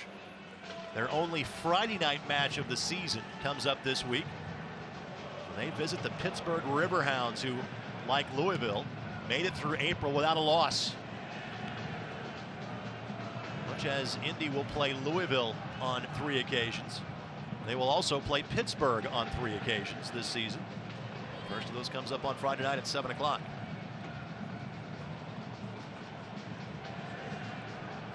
Our next telecast will be the next home match for the Indy 11. That too, the first of 3 against Bethlehem Steel FC, the farm club, if you will, of the Philadelphia Union. That'll be a Saturday evening match, but also a later start time than normal. That would be an 8 o'clock start. Thankfully, after that match, we will be done with the various start times, and every match past that point will be a 7 o'clock kickoff. This portion of the match presented by the Denny Companies, tearing down the past so you can build the future. Watson. Space to work with here. Good build-up. Venegas to Suni Saad. Saad draws the foul. And given how level the play and how few the opportunities have been in the run of play, if there's a goal in today's match, it might be coming from a set-piece look like this one.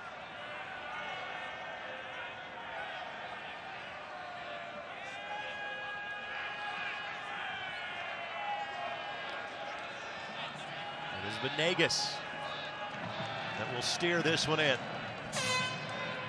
Looking for targets with height. Ouimet and Mitchell, your 2 center backs, are the most likely there. Well, there might be a gap where you can go between the wall and the markers on the backside and just slot a ball in. 6 around the 18 for the Indy 11. Venegas looking back post. Oh my goodness. Brent Jetson got a hand to it. And then Lewis, 88 and out the gate. Goal kick coming for Lou City. Wow, that's a great save. And then, you know, not a bad hit, not a bad opportunity by Nathan, but I think certainly they would have done better by driving that ball back across the box. Ouimet was there. Absolutely, Ouimet was there. Brent Jetson, if he doesn't get to that ball, it's 1-0. Yeah, that's a great ball.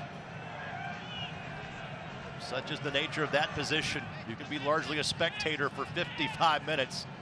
You got to be ready when the opportunity comes, and he was. And, you know, here's the crazy thing, too, is that's not a ball on frame. It technically doesn't have a save yet. You know, a great goalkeeper is able to dismantle some opportunities before they get into an opportunity for a shot. Steinberger in the hip pocket of the Lou City midfielder in Davis. Well done. Space for McInerney. Watson flying down the turf. I think the turf monster may have gotten to McInerney on that distribution. Good ball. Ownby. Ouimet tries to close him out. Von Williams will pounce on the rebound, and much is the same thing that we said about Brent Jetson. Von Williams, I'm not sure, it might be the first time he's been on the ground the entire match. Yeah.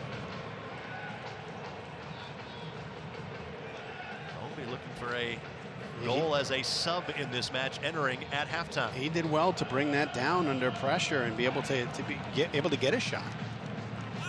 But it came off of a turnover from the 11 up front. They opted to go center into the teeth of the 3-backs instead of looking to go out wide, and that wound up with a shot on Von Williams. Oh. Settled by McInerney to the first touch, a bit too strong. This segment of the match is presented by the Room Place. Get it all at the Room Place. All of a sudden now, these last 3 minutes, things starting to open up, going both directions. Yeah, and you look at that ball into McInerney, you had Steinberger coming right where you could have laid that ball back to him at the 18. I actually like the thought of him taking a touch, turning. That first touch just got away from him a little bit. Watson on the turf. We stopped not for a foul, but because of an injury. The Indy 11 wondering, where's the foul call? Watson played 30 minutes in Wednesday's loss to FC Cincinnati. As Tosh sends him towards the turf.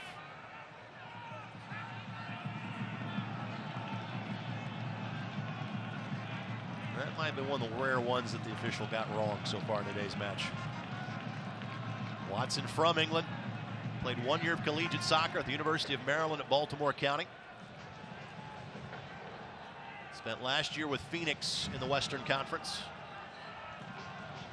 It's an interesting story too. You know, he went to a pro college tryout in the UK where you're playing in front of scouts for both, you know, American universities as well as pro teams, and got an offer from UMBC and accepted it and turned into a 14-year pro career.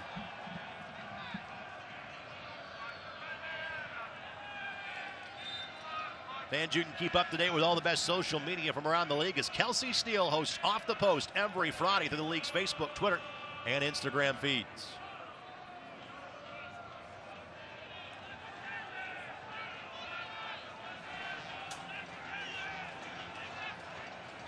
McInerney just keeping Ren Jetsing honest on the restart.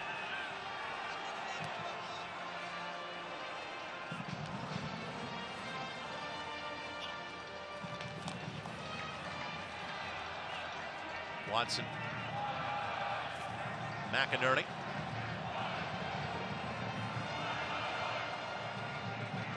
Iose didn't get to the ball, but did enough to ensure that possession would come back to the Indy 11.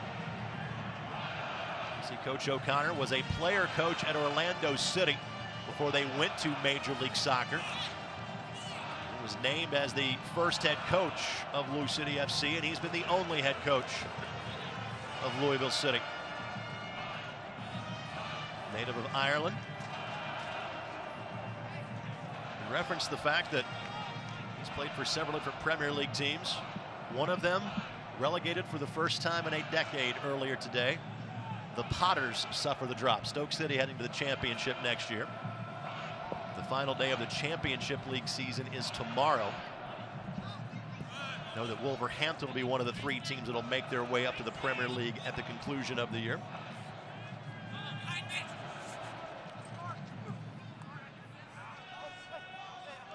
Mitchell goes to the turf off his noggin. Throw in coming here for Louisville City. This portion of the match presented by Honda Manufacturers of Indiana, official automotive sponsor of the Indy 11. Mitchell didn't get the clearance that he wanted to. Ball's been kind of stuck in this spot now for a few touches. And a throw in coming from deep in the corner here for the Indy 11. Lou City did use a halftime substitution. They have 2 left, only 3 field players to pick from of that grouping if needed. Foul against Indy on the push. Yeah, not one that's needed. Not in a game like this, you know, to give an opportunity here. I say it is a really, really fun game to watch. You know, you're looking at whether the pressure from Louisville City is going to actually turn into a repossession, turn into an opportunity for goal. And you're looking at the 11. Can the 11 take advantage of the 3 backs from in the space that provides from Louisville City? 2-man wall being shown here by Indy.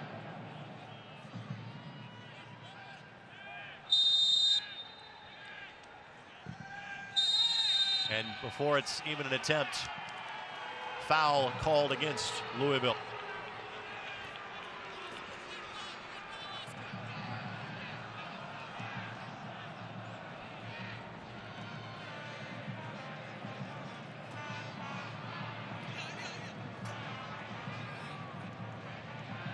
Louisville did not allow a goal in their first 3 matches.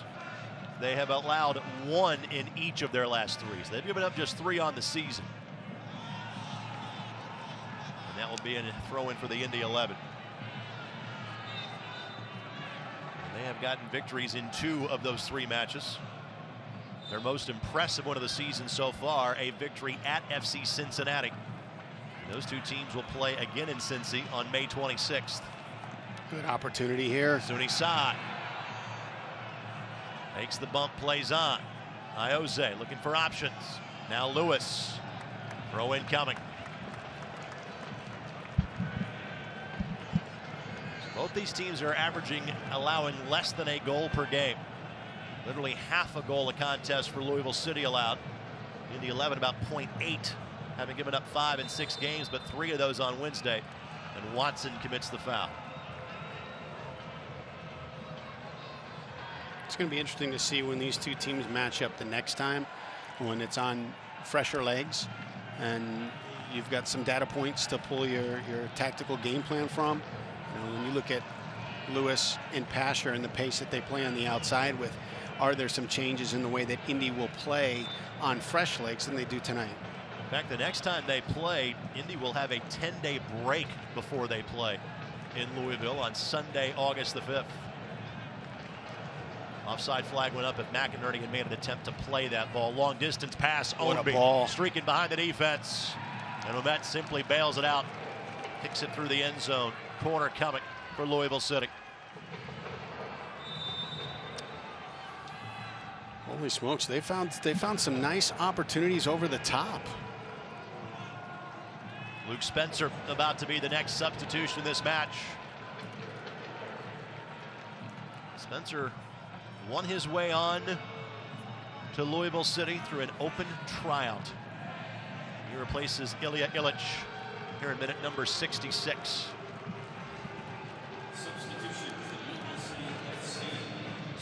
6'2", 194 pounds too. He's going to turn out to be a good target, you know, on opportunities like corner kick or a restart that they have. So it's one of the things that then he gets his head on that one. Spencer, first touch of the match on that restart.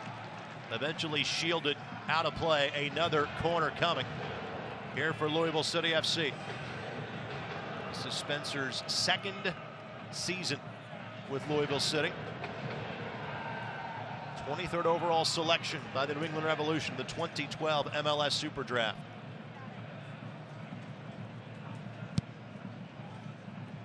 Ouimet got there first. Saad gets there next. And back to midfield goes possession. And Fawn Williams will track it down. And then he will try to launch Sooney Saad some 75 yards down the field. I like the thought, but the front runners weren't on the same page. You know, they had an opportunity to go 3-on-3 against the Louisville City back line.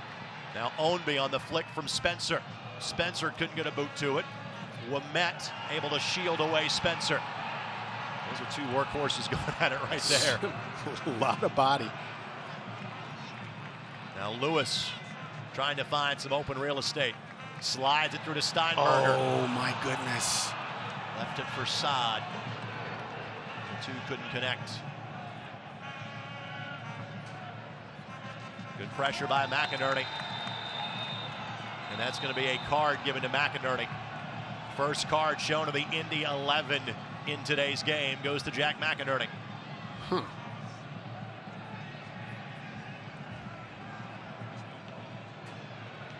So 2 cards shown towards Lou City. 1 now for the Indy 11.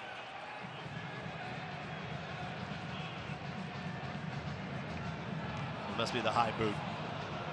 Clearly contact was made. Indy's argument is he had every right to that ball that Louisville City did, but the referee felt that, again, I think the high boot was what drew the attention of John Freeman.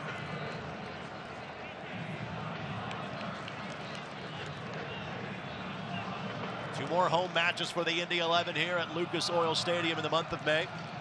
2 weeks from today against Bethlehem Steel FC on May 19th. And a Wednesday visit on May 30th by the Charleston Battery. Spencer sends it up. Ouimet sends it out. Monturn didn't get all of it. Spencer looks to settle. Good touch. The touch, the swing, and Ioze will steer it back towards midfield. You can see from his 2 goals last week, Lancaster doesn't care about traffic. He's just looking to get a good foot to the ball. Ouimet applying pressure. Now races back to get in possession.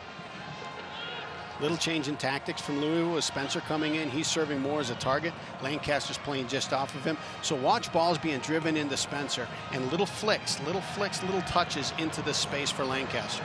Well, Spencer was the target right there. Fans, you can download the official Indy 11 app now to be the first to receive breaking team news and highlights. Available on the app stores for Apple and Android devices. Of note, we are now in minute 69, and the Indy 11 have yet to use a substitution. And this is with some guys having their 3rd match in 8 days in those legs. But it's not like we have seen a sluggishness out of this team or anything along those lines.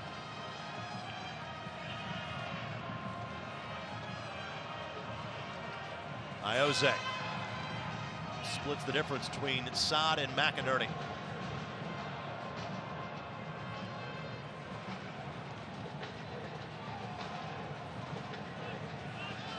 Ouimet's been solid as per usual today.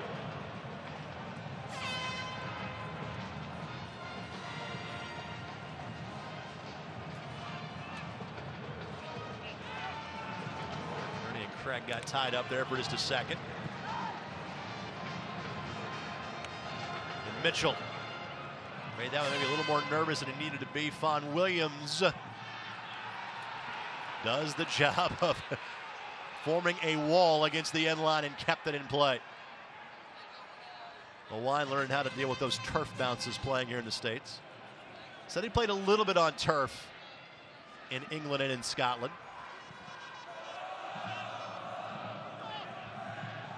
This portion of the match presented by Turkish Airlines. Widen your world. And a foul called against Louisville City.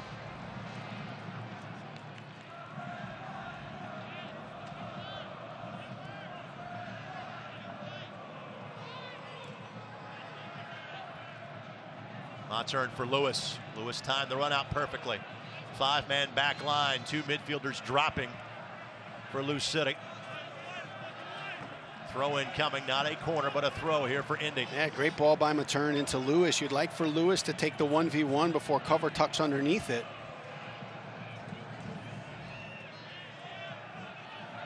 Not exactly a lot of room to operate here in that part of the field. It's Venegas that will take it. Watson looking to settle, but couldn't maintain possession.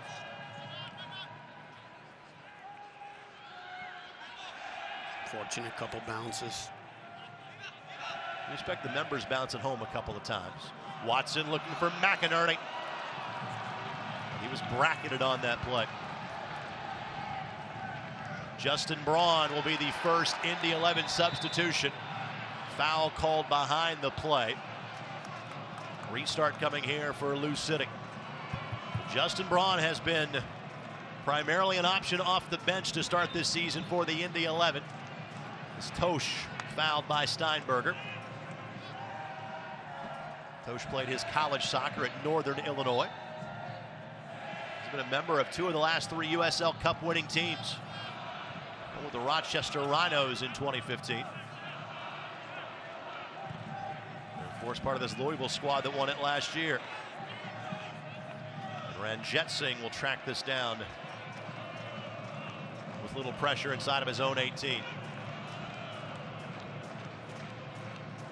Braun does have an assist this year. That was on the goal by Tyler Pasher back on April the 7th in the 1-0 victory against North Carolina FC. Looking for his first goal of this season after having 7 2 years ago and 8 in half a season last year. Braun exits. McInerney's day is done. He put in 250 minutes of work this week. He's earned his seat. Braun and Saad, the striker pair up top for the Indy 11. Lou City has 1 sub available. Indy has 2. Throw in coming. Will to be off the boot of Spencer. Spencer not happy about it.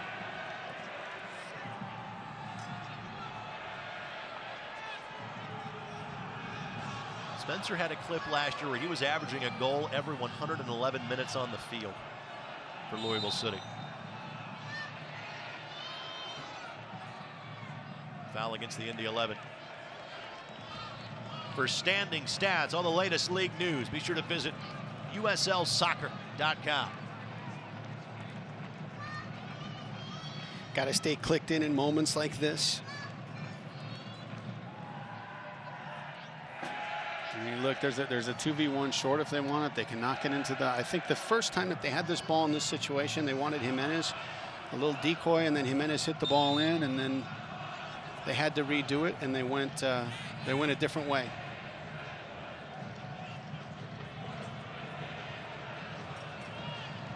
I'll tell you, you got that target Spencer in the box. Del Piccolo to the top of the 18. Watson got there first. Probably a service Louisville would like to have back. That does drive you crazy as a coach. You got so much time to set up and prepare for that, and then you deliver a ball that's ineffective. Braun draws the foul. Great look. The early restart by Mitchell, but official says bring it back to the point of the foul.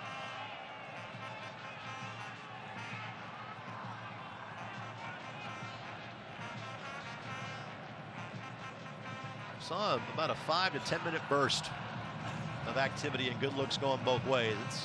It's stagnated a bit as of late.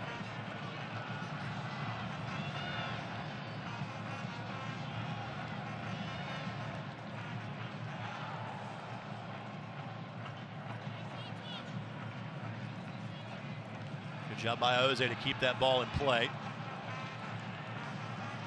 But you say the same things about both sides today. Just the pressure is there. Nothing has been easy. There are very few uncontested touches. There Lewis reads it. Lewis, can he get there? No. The spin that came off that ball, when that contact was first made, it looked like he's going to walk in on Ran Jensen. And Ran Jensen did a great job of stopping his progress with the ball at the top of the 18. Take a look at it. It never crossed the line. Great camera work by our crew. Better work by Ran Jensen with the gloves on to avoid giving it away. Now an opportunity for Lou City. Davis able to track it down. The sliding tackle by Jose. He will give the throw in. And a heads-up play by Tosh, too, just to step in and bother Lewis just enough. Pressure here. Watson can't get around Paco Craig.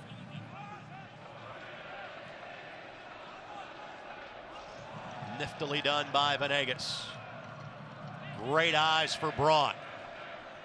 Now the lead for Jose. Watson wants it and gets it. Not exactly where he wanted it, but Lewis was there to provide cover. Watson what a finds ball. Lewis. Braun, Saad, Steinberger, targets, asks for a handball. Got it. Handball. Extended arm.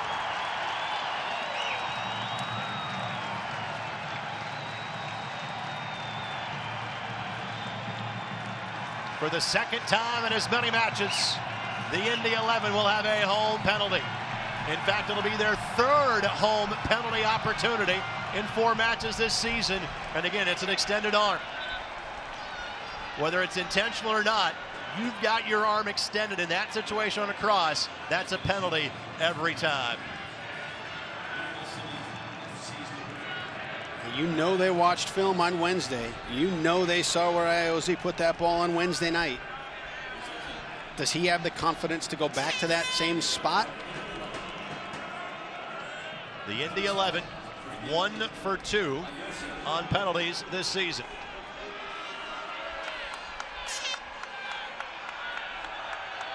Iose hit the last one.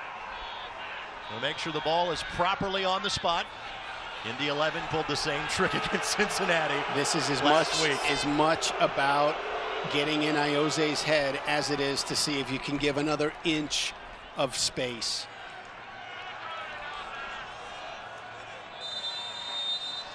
Looking for the brace for the week. Got it. What a hit. Iose, second goal in 4 days. And the Indy 11 take the lead in the 78th minute. Now watch how Louisville, their front three presses this last 12 minutes. Just the 4th goal allowed this season for Louisville City FC. For the Indy 11, their first second half goal of the season. Read perfectly by Rand Jensing. And a card will be shown to Iose. Either for time wasting the celebration. Whatever the case may be, he can live with that. I believe that Seth Moses is going to be the next Indy 11 substitution. There was a brief conversation before the penalty with him on the sidelines. He's not headed to the 4th official just yet, but it appears we could see him in the near future. And Ownby draws the foul from Sunisat. Again, there's been some late game magic for Lou City this year. Teams that are at the top of the table tend to have that knack, that quality. They're looking for it here.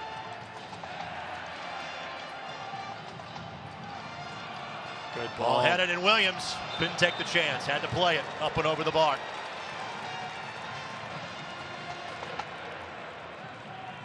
Braun Drew Spencer on that restart. Looks like he's going to draw him again on this corner kick. Great matchup, as good as Justin is in the air. Spencer's a target, working outside of the 6. Von Williams got a glove to it, steered it just outside of the 18, and now Saad. Well done. You knew this was going to be one of the tougher weeks of the season, even with having 2 matches at home, just because of the caliber of team this group was playing. You go to Charlotte, you get a point. You can't get a point or 3 against Cincinnati. This will be a great capper to the week to hand the top team in the East their first loss of the season, and knowing how to play them twice more in their building later in the year. Smith will watch that one.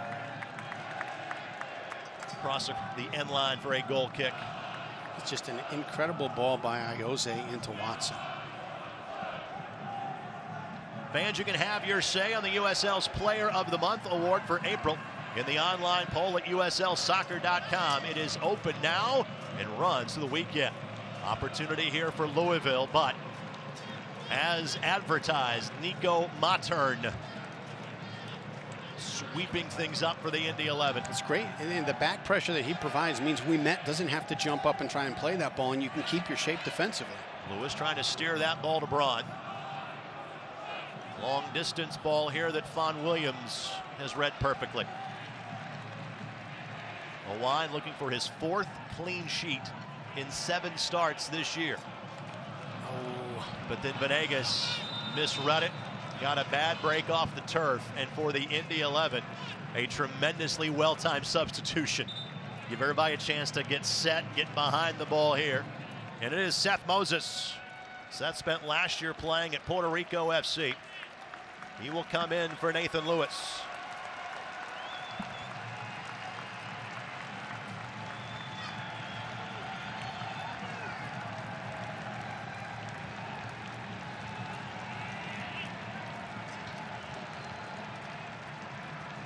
And Lewis taking his time walking off the pitch, as well he should.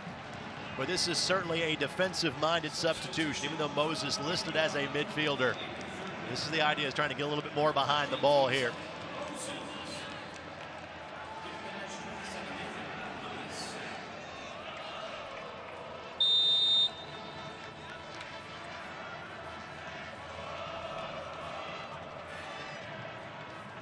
Moses got an immediate touch, and then another handball whistled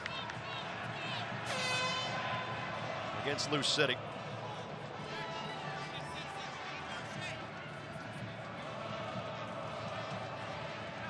Moses originally from Baltimore. Spent time playing in Austria as well as Switzerland, and has played in Korea. What a life. course, the last coaching job for Indy 11 man in charge, Martin Rennie, was in Seoul in South Korea from 2014 through 2016. So both teams now have one remaining substitution at their discretion. From a temperature standpoint, in terms of playing conditions, you cannot have a better day than today. Temperatures in the upper 60s, low 70s, cloud cover. If you're looking to make a final sub, it may be either injury related or simply a player that has gone most of the distance for the last 3 matches in the span of 8 days, and Venegas ruled to have fallen on that ball and played it with a hand. It'll be a restart coming for Louisville City.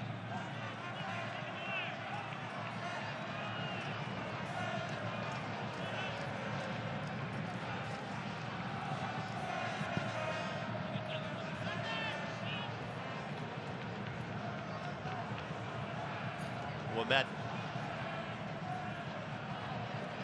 Well done by Jose. He scored 8 goals in 5 seasons with the New York Cosmos. He has 2 in the last 4 days for the Indy 11.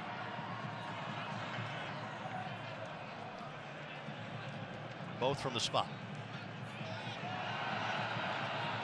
And no foul given there. And you got to be cautious, not just with the potential contact in a call, but Lancaster was way too open in that moment.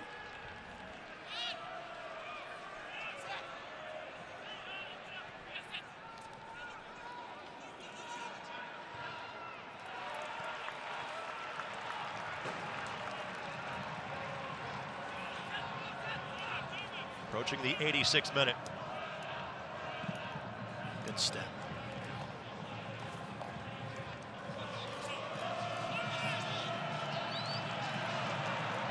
Moses trying to weave his way through traffic. Onside is Justin Braun. What a ball. Tosh applying pressure. Braun, Moses wants it near side.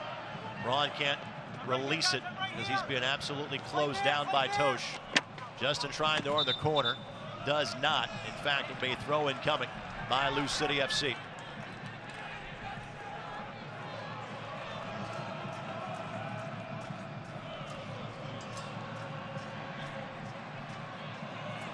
Here you go. Braun, the lead for Jose, long distance. Whoa, what a hit. Ball had some movement to it, ran jet swing, played it well. 30 yards in the run of play with, what, 200 and some minutes on your legs? Venegas sends this one towards the banners atop Lucas Oil Stadium. Braun told, hop up, not enough contact there.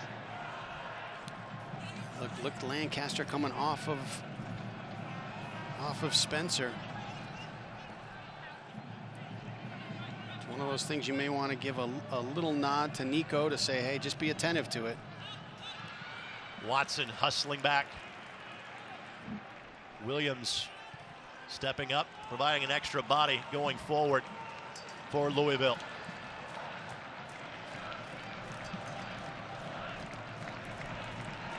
And that's a foul on Jose. Yeah. So some set piece defending needed here for the Indy 11. Right now the difference, the handball against Paco Craig in the box. Jose converts from the spot. Indy's trying to knock off Louisville City FC in the 2 teams' first ever league meeting. The 2 previous games that counted were in the U.S. Open Cup, with the 2 teams splitting the decisions in 2015 and 2016. It looks like Brad Russin will be the final sub of the game for the Indy 11. I don't like how we're standing in this. I think it's the 11 have to be goal side.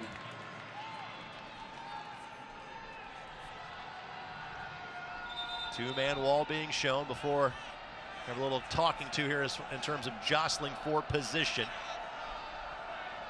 Ownby and Venegas drawing the ire of our match referee.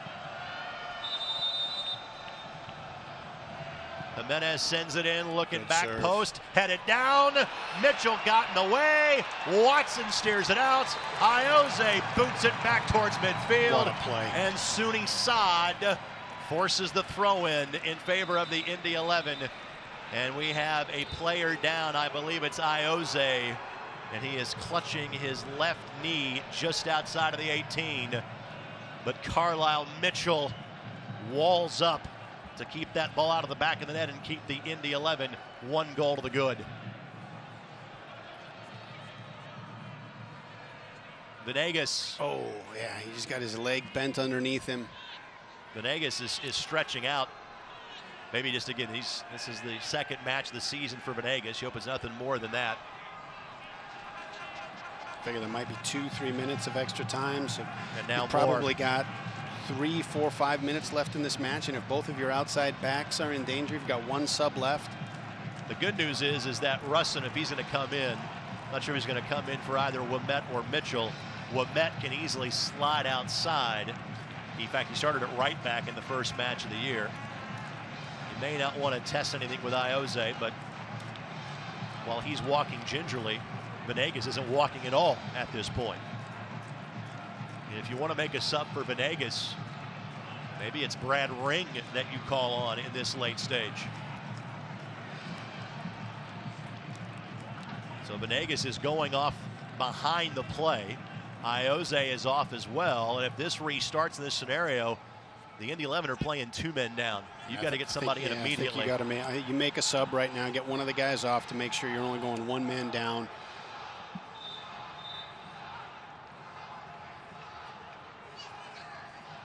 It is an Indy 11 throw-in that is coming here. And it should be. The ball was out of play. There should be no doubt about who gets the ball on a restart here. Indy had won the ball. Saad had won it. And so it's going to be an Indy 11 throw-in, at least it should be.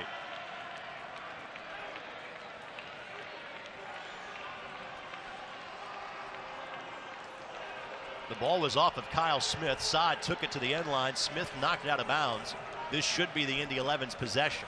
It's not as if the ball had to be sent out of bounds to tend to the 2 injured players. Yeah, and it happens right in front of the 4th official, so I don't know how you missed that. Well, now we've got it figured out. In other words, the 4th official, I think, has said, hey, this is where we're going.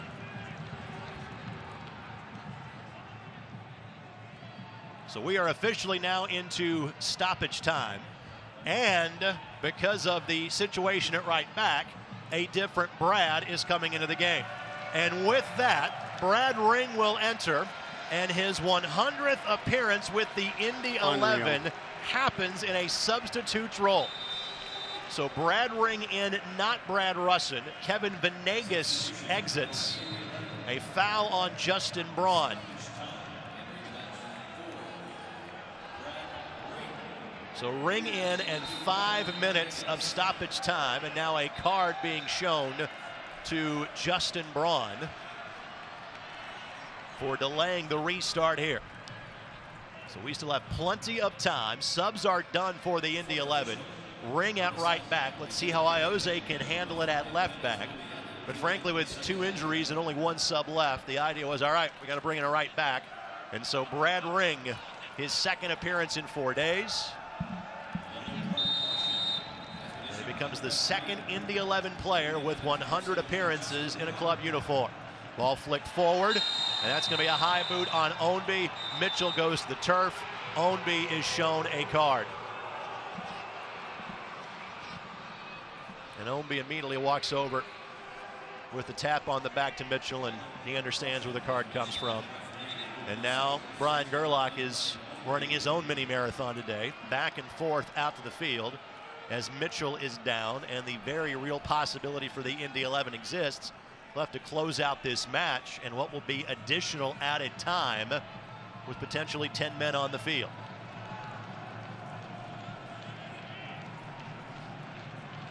Well, you and I talked about this at halftime, Brad. We thought there might be 1 goal in this match. Oh. And that was wrong place, wrong time for Mitchell. And again, the intent was you're going for the ball. You're trying to level the match. There was no vicious intent there by Ownby, but it is a boot to the face, and that might be reviewed by the league. And we have seen it in Indy again, and Ownby just got a card, and I think the yellow was the right call, not the red. But And we saw Jack McInerney in a home match, no card given, be parked for the next match because the league ruled the challenge reckless. And Carlisle's waving off, say, hey, I'm fine. Buddy, trust me. There's no more stuff. There's no option. You're staying out there. We know you're fine. Yep. Even if you're not fine, you're fine. Yeah, the tough part is maybe you drop Nico or you drop Watson back to that back line, maybe pull Justin Braun back into the midfield if you have to manage this for too long. But I think it's knock it up the field, wave him on. Well, I will also say this, though. The team doctor has his arms around Mitchell. And Carlisle may say, hey, put me back in. The doctor may say otherwise. They're not exactly letting him walk freely, as you can see on screen. So I would expect the Indy 11 are a man down the rest of the way. And Fawn Williams will wait until he is prodded to absolutely do so to hit the reset button. So we are 4 minutes through stoppage time, but it is going to be, I would think, we're at least going to get to minute 97 at this point. You just manage these opportunities right here to pull 10, 15 extra seconds. And Louisville City knows that. It's a frustrating thing to be in that position, but that's where you sit.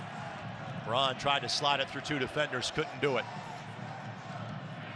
Long distance ball that Ring will rifle to Watson at midfield. Watson's touch too strong, but it finds its way to Nico Mattern. Good pressure applied by Louisville City. Now Ownby gives chase. They've got two runners heading towards the 6, but the cross was not what they wanted. The left foot of Ouimet sprays it back to midfield. Again, it says 5 minutes of added time. Add on a minute or two to that. I think a minimum of 60 seconds, if not more. Spencer goes down to the box, not enough to draw contact. Brad Ring is a strong individual. He's given up 40 pounds minimum to Spencer. A little acting deemed on the play. And you watch that ball going into Spencer, but more importantly, watch where Lancaster plays himself, what space he gets into, because he's looking to make his runs right off of Spencer. Ring shielded Lancaster from getting it, but Spencer will settle. Leaves it back for Williams, looks back post, and this ball will reach the end zone. That is the equivalent right now of a touchdown for the Indy 11. And Jimenez very sportingly puts the ball back on the 6. Smart play by Jimenez. And Owine Fawn Williams told, keep it moving. Owine will probably take a yellow here if need be, knowing you're playing a man down. And Mitchell is parked on the bench. He will not be re-entering this match. The way forward being given. I'd say probably at least another 30 seconds on this one. Braun tries to win it. Good flick here. Spencer is onside. Ouimet gives chase. Ioze in support. The lift by Spencer. Ioze closes him down. It will be, however, a corner kick. What a finish this is going to be. Much as the Indy 11 did against FC Cincinnati on Wednesday, I think Ren Schetsing will come in here too, knowing Indy is a man down. Quick restart, makes it all the way through. Ownby settles the traffic. He misses it wide. Goal kick coming. Tell you what, a play by Spencer to avoid Ouimet in that tight space in the box and put himself in a position to get that corner kick. Ownby would have wanted that one back. And he goes near post. If he goes far post, so many things can happen. Nicks off a defender. Attacker gets a touch to it. But you got to at least make the 11 make a save. As advertised, Fawn Williams draws a yellow. He can live with that. John Freeman, a glance at his watch.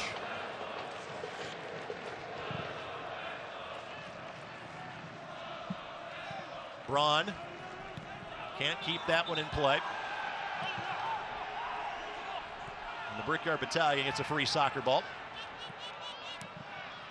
Dying moments of this one. Ioze, great tackle. Saad, no foul given. Ball settles to Ownby in the 98th minute. Oh, what a serve. Cross. Spencer missed it. They had it. And that's it. That's the match. Spencer knows it. They had the equalizer. But they didn't get it. And the Indy 11 finishes their week with a win against the best team in the Eastern Conference. What a ball game. The penalty by Ioze sends the home fans home happy. 1-0, Indy 11 gets the best of the first three meetings between these two rivals this season. Wow. Wow. Look at the last opportunity. What a serve. Spencer will be thinking about that one all season. Oh, my goodness. A charmed life for Brad Ring and Seth Moses on that play as well. Ah, they know it. They know it. They know it. Go play the lottery today, boys. You need some lucky breaks at times, especially when playing one of the better teams in the league. So, a home victory, the second in this building for the Indy 11. And it's the first loss of the season for Lou City FC. Final score, Indy 11 wins it 1-0.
These two teams were so equal all game long. It comes down to a mistake that decides it. And for the home team, thankfully for them, it wasn't their mistake.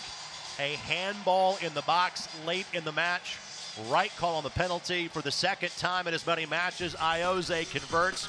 And this decides the first of three and potentially four, knowing there could be a playoff meeting between these two teams in October. And it was the attack of the flank. Jimenez went for the steal. He didn't get it, and that meant that Craig had to leave the center and come out and press the wing, and he just had a wing up. Brand Jetsing guessed the right direction. Ioze elevated it, got it off the turf, which meant there was little he could do as Ioze scores his second goal, joining Sooney Sod and Jack McInerney as the team leaders through 7 games. And you take a look, was it filmed? Because when you looked at the PK against Cincinnati, it was low, and so this time he lifts it. For those of you in Indianapolis, stay with us. The Central Indiana Honda Dealers postgame show comes your way next. These two teams will next see each other on Sunday, August the 5th. Thanks for watching Indy 11 Soccer.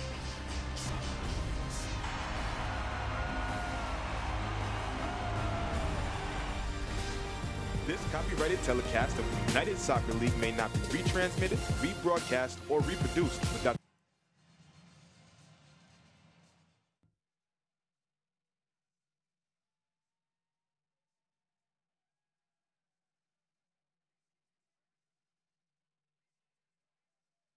sideline, check, check, check, 1, 2, 1, 2. All right, cool.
Back inside Lucas Oil Stadium, the home fans go home happy. The penalty by Iose, 1-0, Indy 11 against Louisville City FC. This is the Central Indiana Honda Dealers postgame show alongside Brad Hodder. Greg Rachel with you. Louisville City was as tough, as rugged as advertised. The difference was today the defensive effort from the Indy 11. That got cleaned up from Wednesday night. That's my assessment. My guess is Martin Rennie feels the same way. He joins us now on the field. Coach, I know this is a big win for you and the team early in the season. Congratulations. Yeah, thank you. It is a really big win for us. Louisville are an excellent team. They're well coached. They've got good players.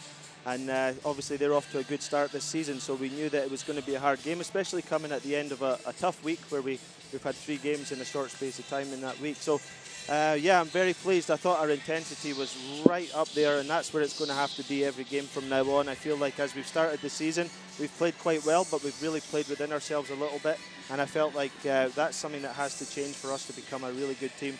And the intensity was there. If we can do that on 2 days of recovery, then we can do that all the time, and we need to make sure we do. On the defensive improvement, going from 3 goals to a clean sheet, was it as simple as just intensity? Was it something different from a tactics standpoint? It was much, much more compact. The team was much more compact. We were up higher. The back line was up higher. The midfield was much tighter. There was more pressure on the ball.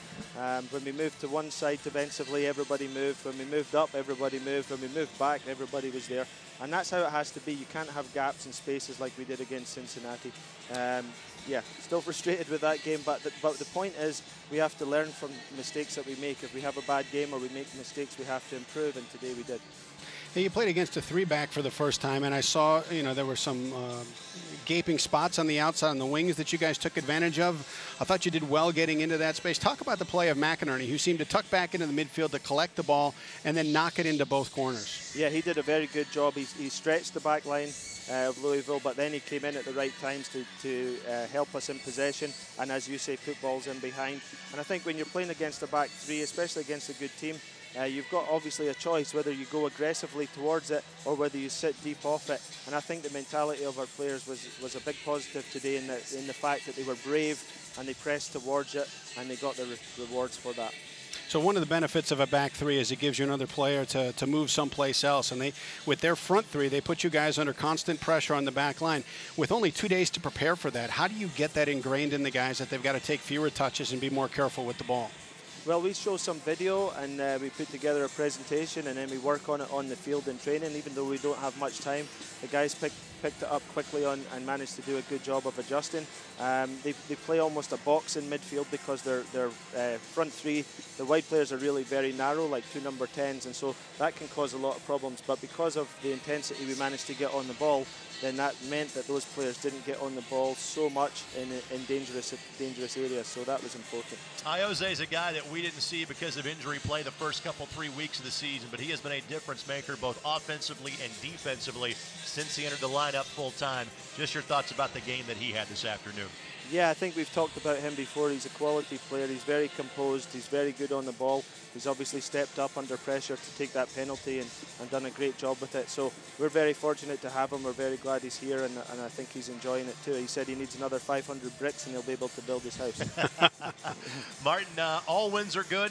This one is more than good. It's a big one. Congratulations. Go enjoy it. Okay, thanks, Rick. Martin Rennie, head coach of the Indy 11. We're going to hear from defender Carl Lamette and goalkeeper Owain Von Williams coming up in the next few moments as well.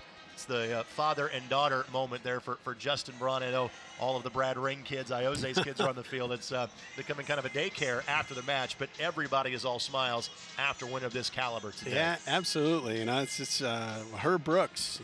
Great moments are born of great opportunities, and here's a chance to be the first team that puts a loss in the column for the defending champion and in the league leader. And so you walk away from a game like this with renewed confidence. It completely washes away Wednesday night and puts everybody in a great mood for training this week. We'll sneak in a quick timeout, and we'll track down a player or two for more post-match interviews. We'll be back after this on My Indy TV.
Back on the Central Indiana Honda Dealers post-game show at Lucas Oil Stadium. Big win for the Indy 11, 1-0 over the defending USL Cup champions from Louisville City FC.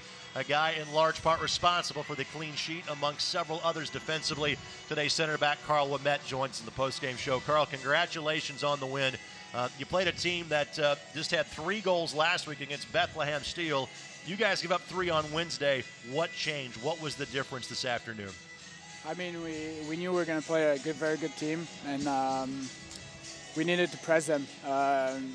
They couldn't feel comfortable on the ball, and they couldn't come to our home, Lucas Oil, and do whatever they want. So I feel like we just pressed today. We were all on the same page. The guys' mentality was perfect, and just strong defensively. Win tackles, keep the ball, and it's a great performance by everyone. And you talk about mentality and defensive pressure, and you look at the job that you had to do. Initially, you're matched up with Lancaster. They're looking to go over the top. He's looking to battle you for everything through and over, and then all of a sudden they switch to Spencer with Lancaster dropping off of him, and now your role changes because you've got a big target who's playing with his back to goal. How do you handle those changes in game? I mean, it's always being focused. I did my work before the game, knowing a bit what kind of striker I was going to face, and I realized that Luke Spencer, when he comes in, he's going to win most of the balls because he's a big guy. His timing's perfect. So at first it was dealing with Lancaster, just dropping, just making sure we anticipate those runs and being able to cut those passes, which we did well. And after that, the big target goes forward, and you just need to be to have backup in the end. And everybody was dropping when somebody was going for the header. So that was a big part of the success tonight as well. And then you faced a front 3 for the first time, and you guys are pressed for the entire 90 minutes on every touch and every ball. How does that change the way that you guys are looking to move the ball across the back line? I mean, it's their initial pressure that we got to break. After that, spaces open up for us to go forward. So, I mean, we're more confident on the ball, and once we break that initial pressure, which we do well with especially our fullbacks, we're able to break the pressure and switch it. So, I mean, if they don't press, we have the ball, and if they're pressed, we're able to break that pressure off and go forward from there, which was pretty good tonight. Carl, you've got 270 minutes on those legs at this point during the week. Go get off them for a little bit. Congratulations on the win. Go enjoy it. Thank you very much. Carl Ouimet, again, starting center back for the Indy 11 today. He and Carlisle Mitchell. Again, we've seen Brad Russin at times. We'll see Heiner Ferreira once he gets healthy back in that mix. But Carl, as well as Carlisle, have done a pretty nice job of forming a pretty good tandem back there along the back line. The guy that plays right behind them, the man that now has 4 clean sheets in 7 games played so far this season, in the 11 goalkeeper, Owain Fawn Williams, joining us now on the postgame show. Owain, congratulations on the outstanding effort. How you feeling after about 98 minutes today? Yeah, it was phenomenal, really. It was quite nice to hear the final whistle going when the ref eventually blew it. It was a tough game, and we fully deserved the victory, I believe. It was exactly what we needed after the defeat on Wednesday night. So, yeah, after the 98 or whatever it was, minute gone, it feels so nice to come off this pitch with 3 points on the table. You can see that in your face. Talk me through the dying seconds of this match where Ownby gets a ball that's delivered perfectly to Spencer. What are your thoughts as that ball's in the air, and do you see Spencer being the guy that's got the first opportunity to get ahead to it? Well, as the ball's going wide, I glance and I see him coming into the box, and I see Brad. Unfortunately to us, we lost Mitchell with a head injury. So Brad came in as a centre-back, and I could see him kind of next to him. But as the ball comes in, it glances off his head and it goes wide. And, I'm just praying at that point, my heart's stopping, and I'm just praying for it to go wide, because as you know, from that distance out, if it goes to either side, then I'm in trouble, really. But I was absolutely delighted to see it going past the post, and shortly after that to hear the final whistle was very nice. And we were all delighted. Now, take me through Iose's penalty kick. You're watching it from back in there. What goes through your mind in those moments? Are you looking at Wednesday nights and you're wondering where he's going to put it? Have you seen him enough in training that you say, I know exactly where he's going? Talk us through that moment from your perspective. Yeah, that's a fair point. Wednesday night, with a game that's just passed so quickly, you know, a couple of days ago, and we had a penalty and he's gone the same way. I was thinking to myself, is he going to go the same way? Is he going to mix it up? Is he going to change it? But Ayoze being Ayoze and being the calm, collected kind of man he is, with all his experience, I don't think there's no need to worry. He's in full control of all the situation. Doesn't matter really what the opposition team are trying to do. They were trying to say the ball wasn't on the spot, trying to do everything to try and get into his head. But no, there's no, there's no. Once Ayoze's done his mind up, he knows where he's going to put it. And fair play, what a goal it was. Owain, congratulations. Go enjoy it. Thank you very much. Have a good weekend. Owain Fawn-Williams, our final player guest on the Central Indiana Honda Dealers postgame show. The Indy 11 enjoying the spoils of victory, 1-0 against Louisville City FC.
The only thing that separated these two teams in the match today was one mistake made by Louisville City FC in the box.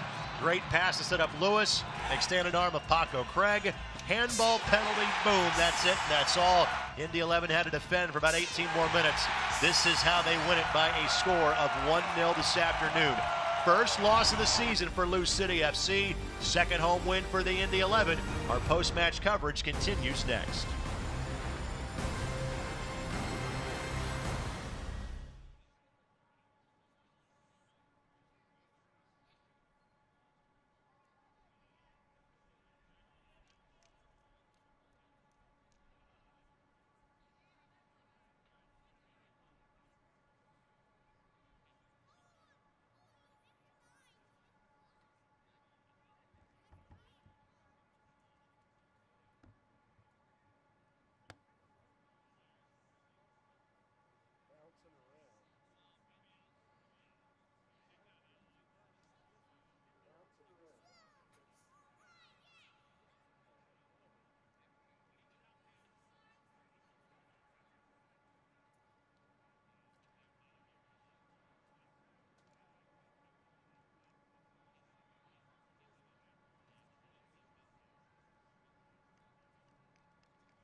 Back for the final time at Lucas Oil Stadium this afternoon. Indy 11, a 1-0 victory against Louisville City FC.